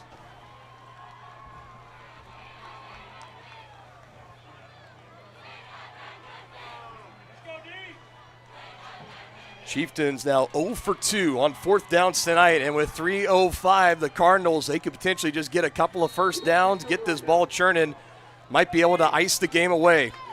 Chieftain defense will be asked once again to get a stop. Or a turnover. Or a turnover. Either will work just as well. Under center is Carnegie.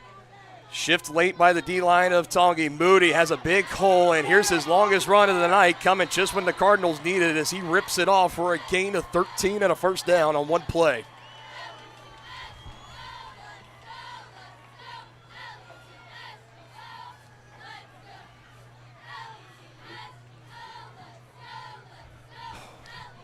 Now Eudora's milk on the clock. Both teams still with all 3 timeouts, and I think it might be possibly here, just depending on what happens this first down play, or you might have to start taking them if you're Tongi.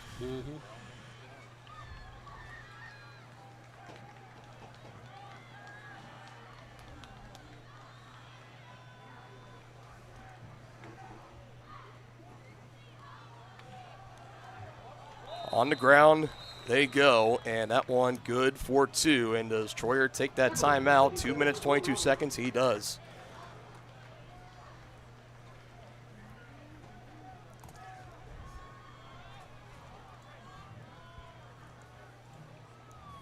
Chieftains still 2 remaining.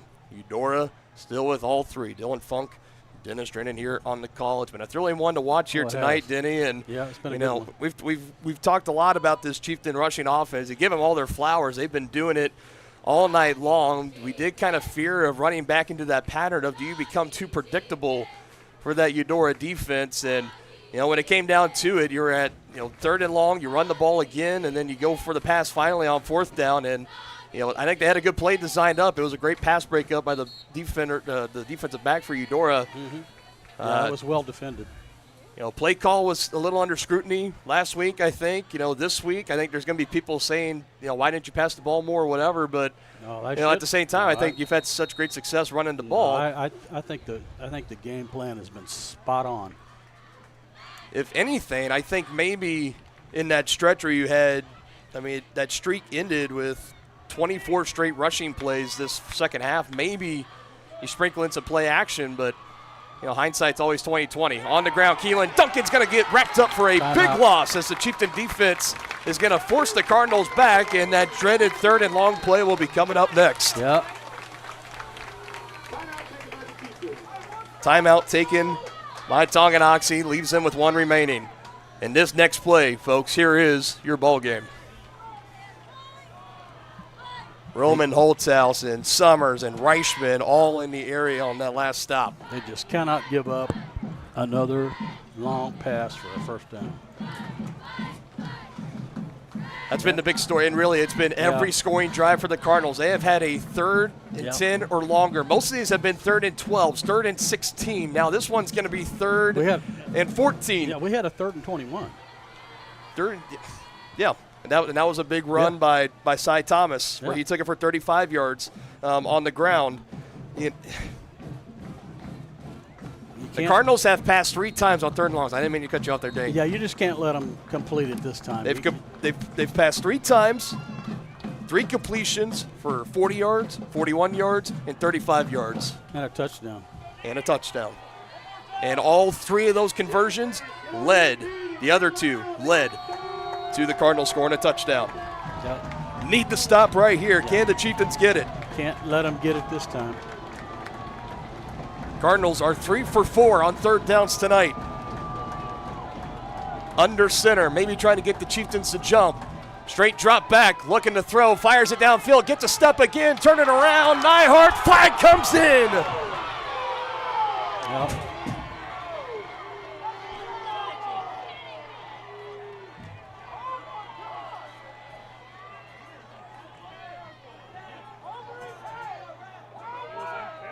Yeah, that's what makes that bad, partner. I don't think he could have caught that ball anyway. But it is what it is. That is a costly penalty.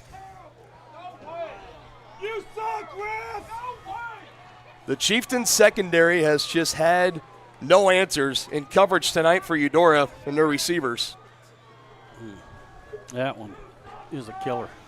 Now, look, I mean, that's just as good as a reception for a first down. Yeah.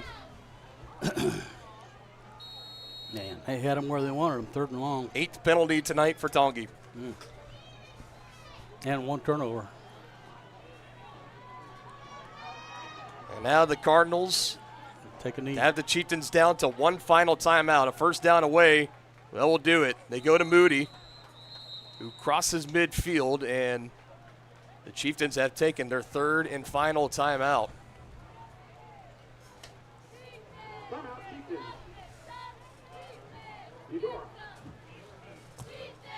We'll step aside here, quick 30 break. At Kansas Insurance, we know one size doesn't fit all. In fact, our whole mindset is based on customized policies for you and your families. We're local, and we do what we do because we care about you. Think of us as brokers for your insurance needs. Working with Kansas Insurance gets you the award-winning service and attention to detail that only an independent agency can provide. All across Kansas, we're here to help you manage and plan for all types of risk. Contact a local agent today. Kansas Insurance. Local, independent, serving you.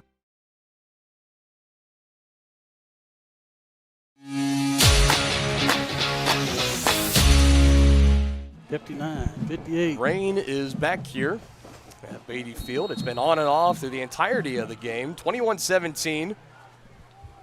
Chieftains now out of timeouts. Wait a minute. What's going on with the clock? Hold on. That can't be right. That's the clock they had for the timeout. Then got to stop play here, and they will, so they'll get that squared away there. That was the timer ticking down for as long as the timeout was. Right now you got, 2nd and 8, 2nd and 7 for Eudora. Tongi, no timeouts left, and it's plain and simple at this point. They pick up another first down. It's definitely over there. You got to just hope that you can get stops. Yeah. And that clock doesn't bleed down all too much. I mean, by the time the Chieftains, if they get best case scenario, they hold them to the stop here. By the time the punt's away, you're going to be under 30 seconds in the ball game probably. Yeah, they're not going to have much time left. things aren't looking very hopeful right now for the Chieftains. They run it with Moody again. They need to strip the ball. And that's all they're going to try to do. Another 3 picked up by Moody on the ground. They're going to get it down to about 1 minute and 16 seconds before the next snap. John Golba in on the stop that time. And that clock continues to run. 25 seconds on the play clock. There'll be about 1:16 left when they snap it.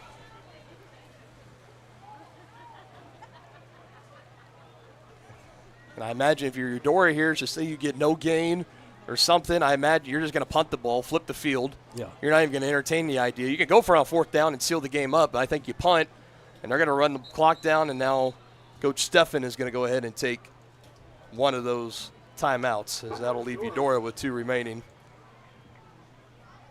So we quickly take a look what we got coming up down the stretch here on Tonganoxie Sports Live. All that's at least guaranteed as we know of. The regular season finale next week on the road at Ottawa. Hope you guys join us there. And then October 31st, Halloween night, got a playoff game. Just don't know where exactly it would be. Chieftains right now the 5 seed, so they would host the Lansing Lions in that potential playoff matchup. Obviously a loss here tonight for Tongi would change things a little bit, but we'll just have to wait and see what the standings look like tomorrow morning and kind of go from there. But Chieftains still, I think, control their destiny of definitely having a home playoff game. And even, if you want to go worst case scenario, lose tonight, things don't go your way tomorrow or next week against Ottawa, you're probably going to drop down to close to that 8-9 line, which 1 through 8 get a home playoff, 9 through 16 got to go on the road. But we'll wait and see. Here's the biggest play of this ball game.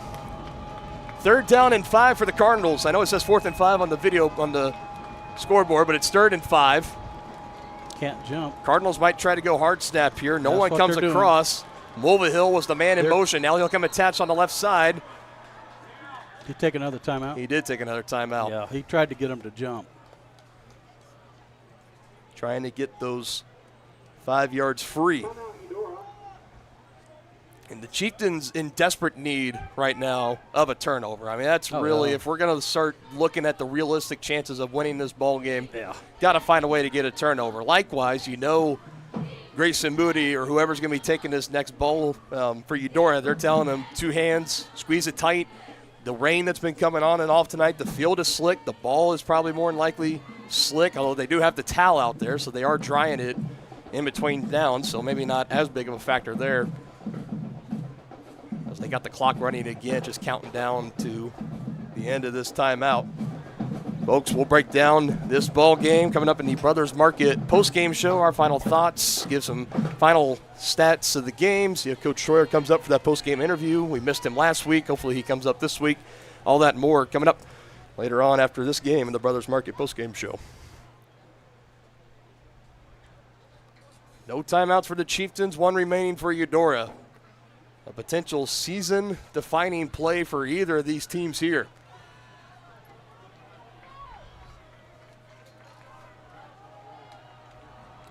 I don't have the clock right again.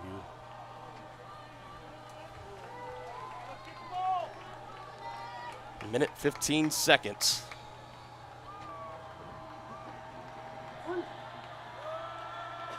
It looks like they're in victory formation. Well, what are they going to? I don't know. They're talking to the clock operator, trying to get something changed. And there's a minute 15 up on the board. I thought it should be a minute 17. And a minute 17 is right. That's what it is.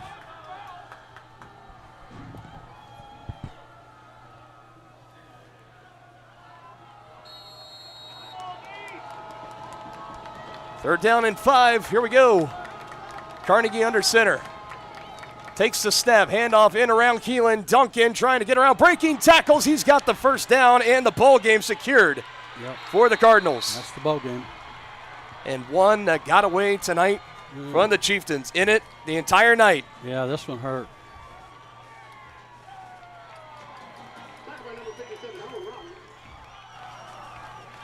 Robbins eventually the man in on the stop for the Chieftains, and the Cardinals in victory formation, and the Chieftains drop back-to-back home games.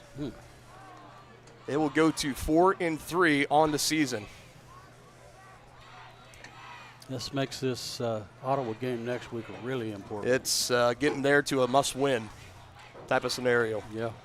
Cardinals with the win tonight, they lock up the Frontier League Championship. No worse than a share they can get.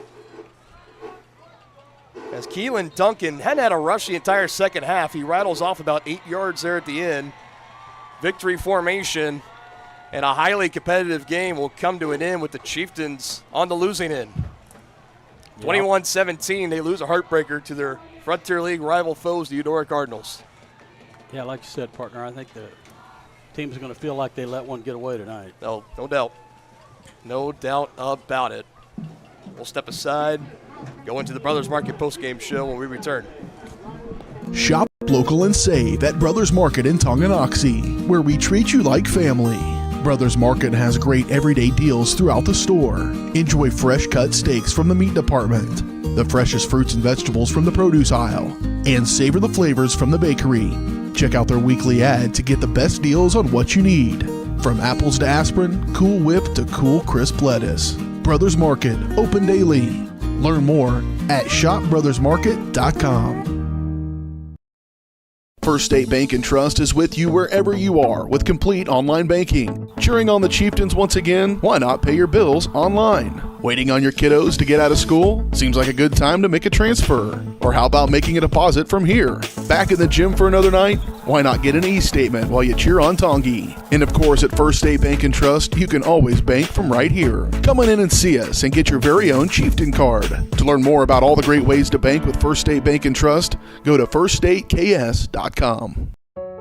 Charlie was born at LMH. We had a great team of nurses. Not only did they check in on us regularly, they always asked if we had questions, always made sure that we understood what was going on. I cannot say enough wonderful things about the labor and delivery, family birthing, and mother baby care team at LMH Health. We had to put our entire trust into their hands, and just everyone was so friendly and so supportive. For projects big or small, Southern Star asks you to always call 811 before you dig. It's free, easy, and keeps our community safe. After calling 811, a professional will use paint or flags to mark buried utility lines within a few days. And calling 811 is the law. Hitting underground lines can disrupt utility service and cause serious injury. Safety is in your hands. Every dig, every time.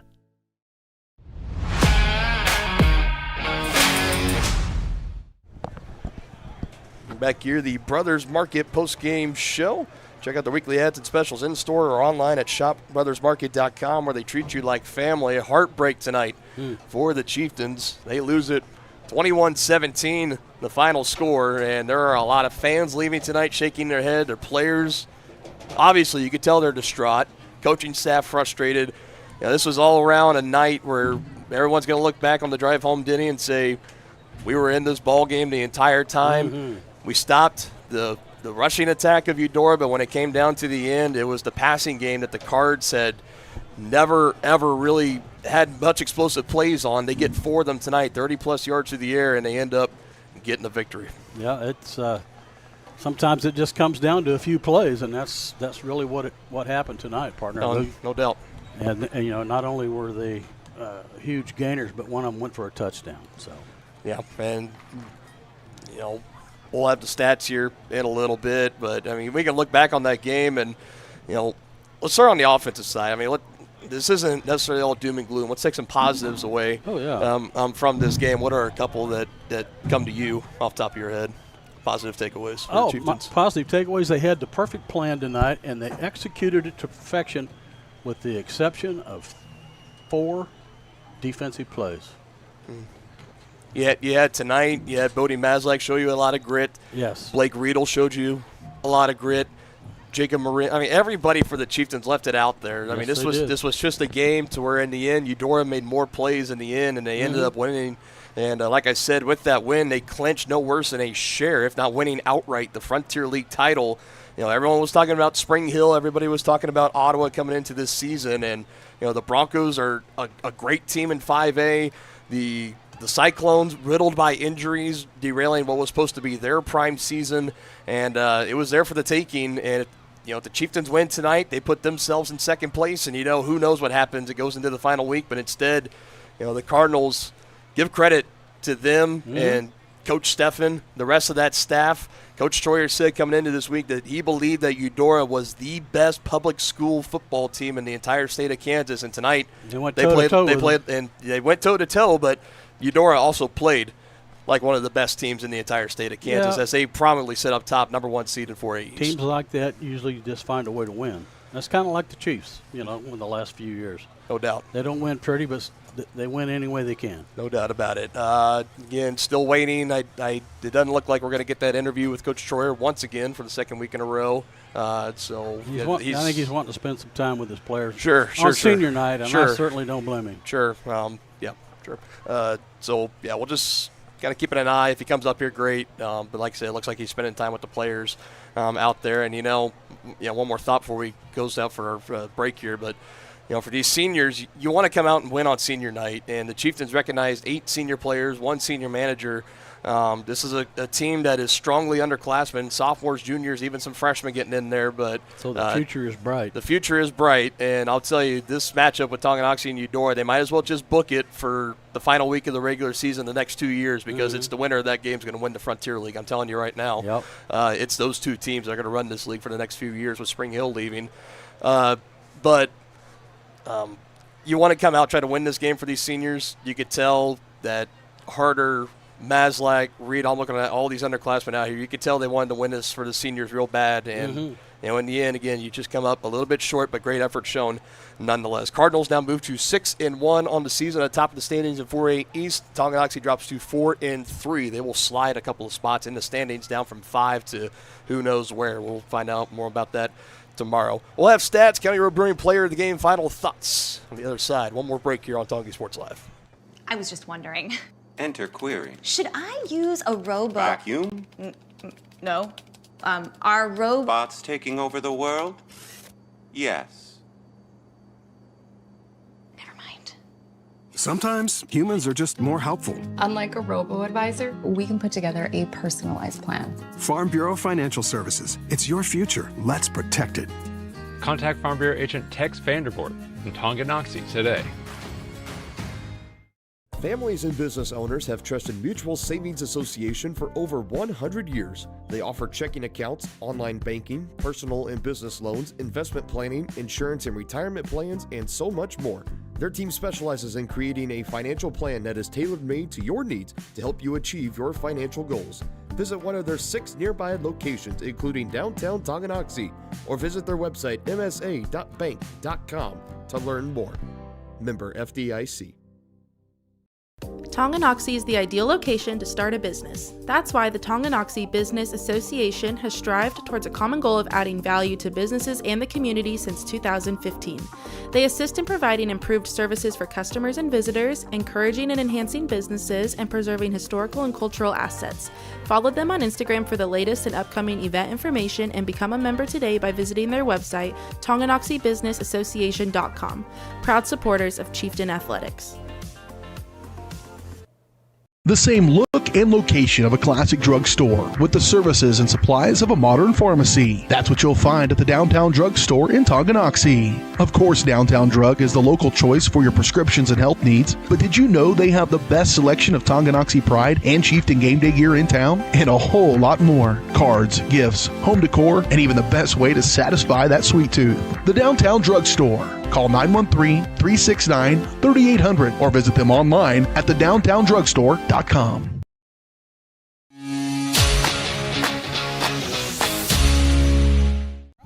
Back here in the Brothers Market post-game show. We'll announce our County Road Brewing player of the game here in just a moment. Let's get through some game stats here. We'll start first with the Cardinals, the winning team tonight. They pick it up 21-17, and the Chieftains their second straight loss here at home to close out the regular season in 2025. And, for Eudora, I think if you had to give a player of the game, it's got to be Cy Thomas. I mean, goodness, the sophomore coming in, on the game, he finished a perfect 4 for 4 through the air, 212 yards, and was just unbelievable with 1 touchdown. that he had, that touchdown pass. Grayson Moody, you're looking at his final line, and it looks like he finished with just over 20 yards rushing. Was averaging 143 and 2 touchdowns coming into tonight, and he was held to 22 and 1 touchdown. Chieftains had it going there. Keelan Duncan,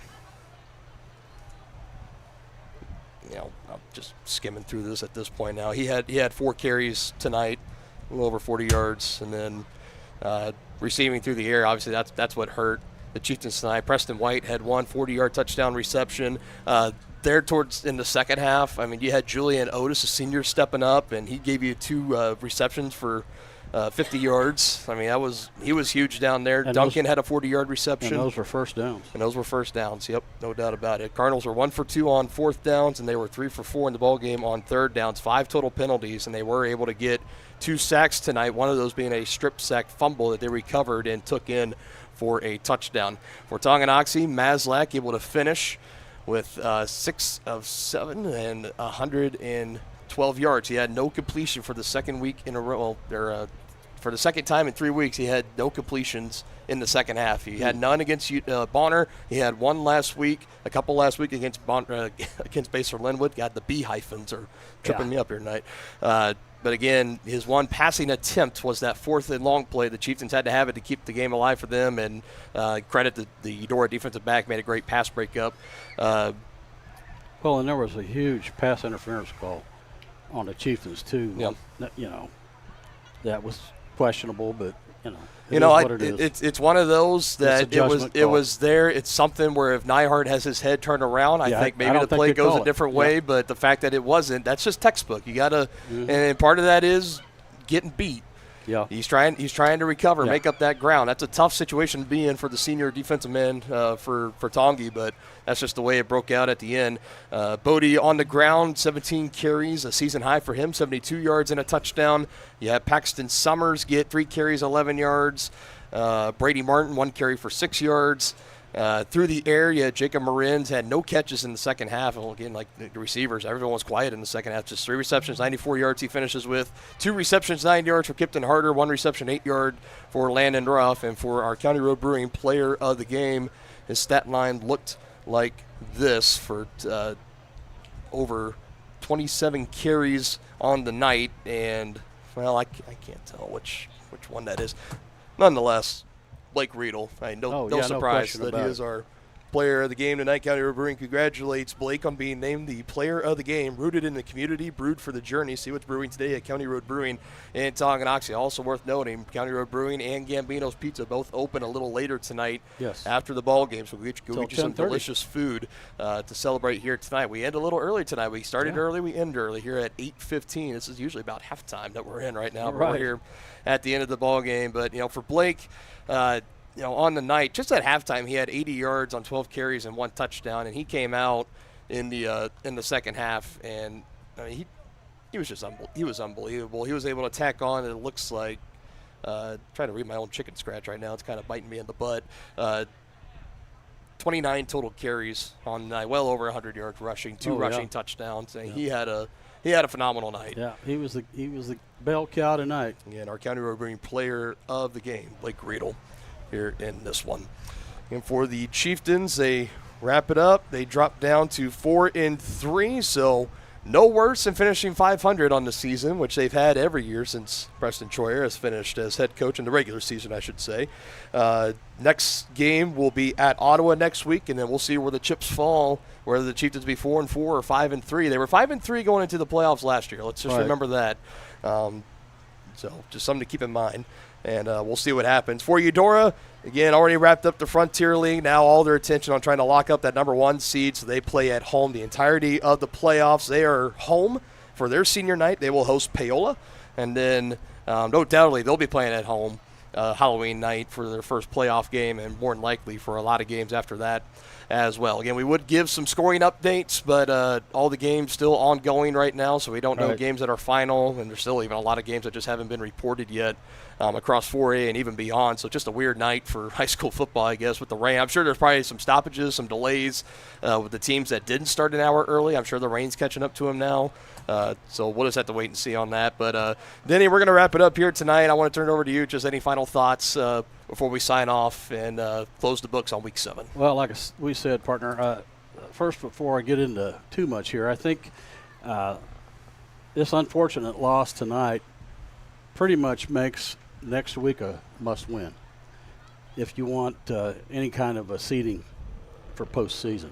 But, I thought the Chieftains had an absolutely spot-on game plan, and they executed it magnificently, except they had a big turnover that ended up in a touchdown, and they had a big pass interference play that gave the Eudora Cardinals a big first down. But it was a handful of plays that didn't go the Chieftains' ways. Exactly. Majority of them on defense. You mentioned that strip sack where Bodie lost the ball.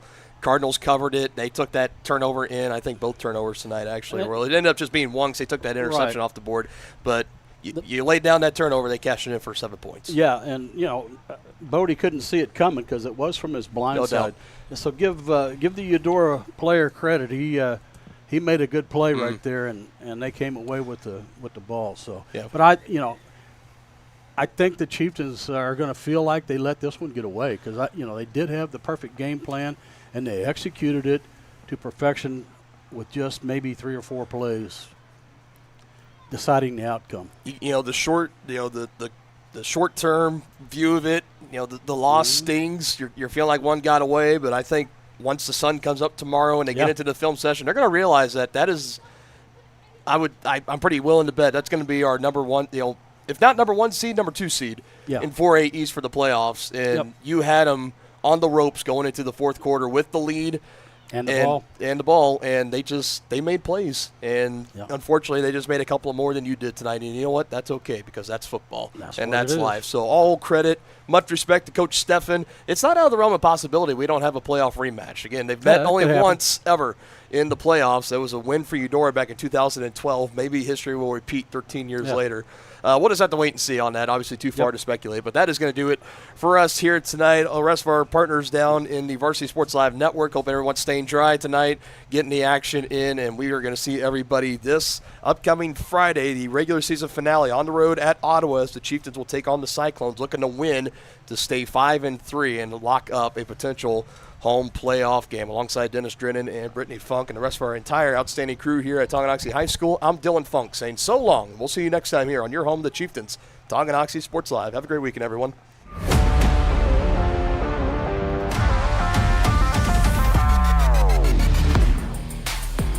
From the gridiron to the hardcourt, the pitch to the mat, don't miss any of the action. We're there with live, local sports coverage at VarsitySportsLive.com.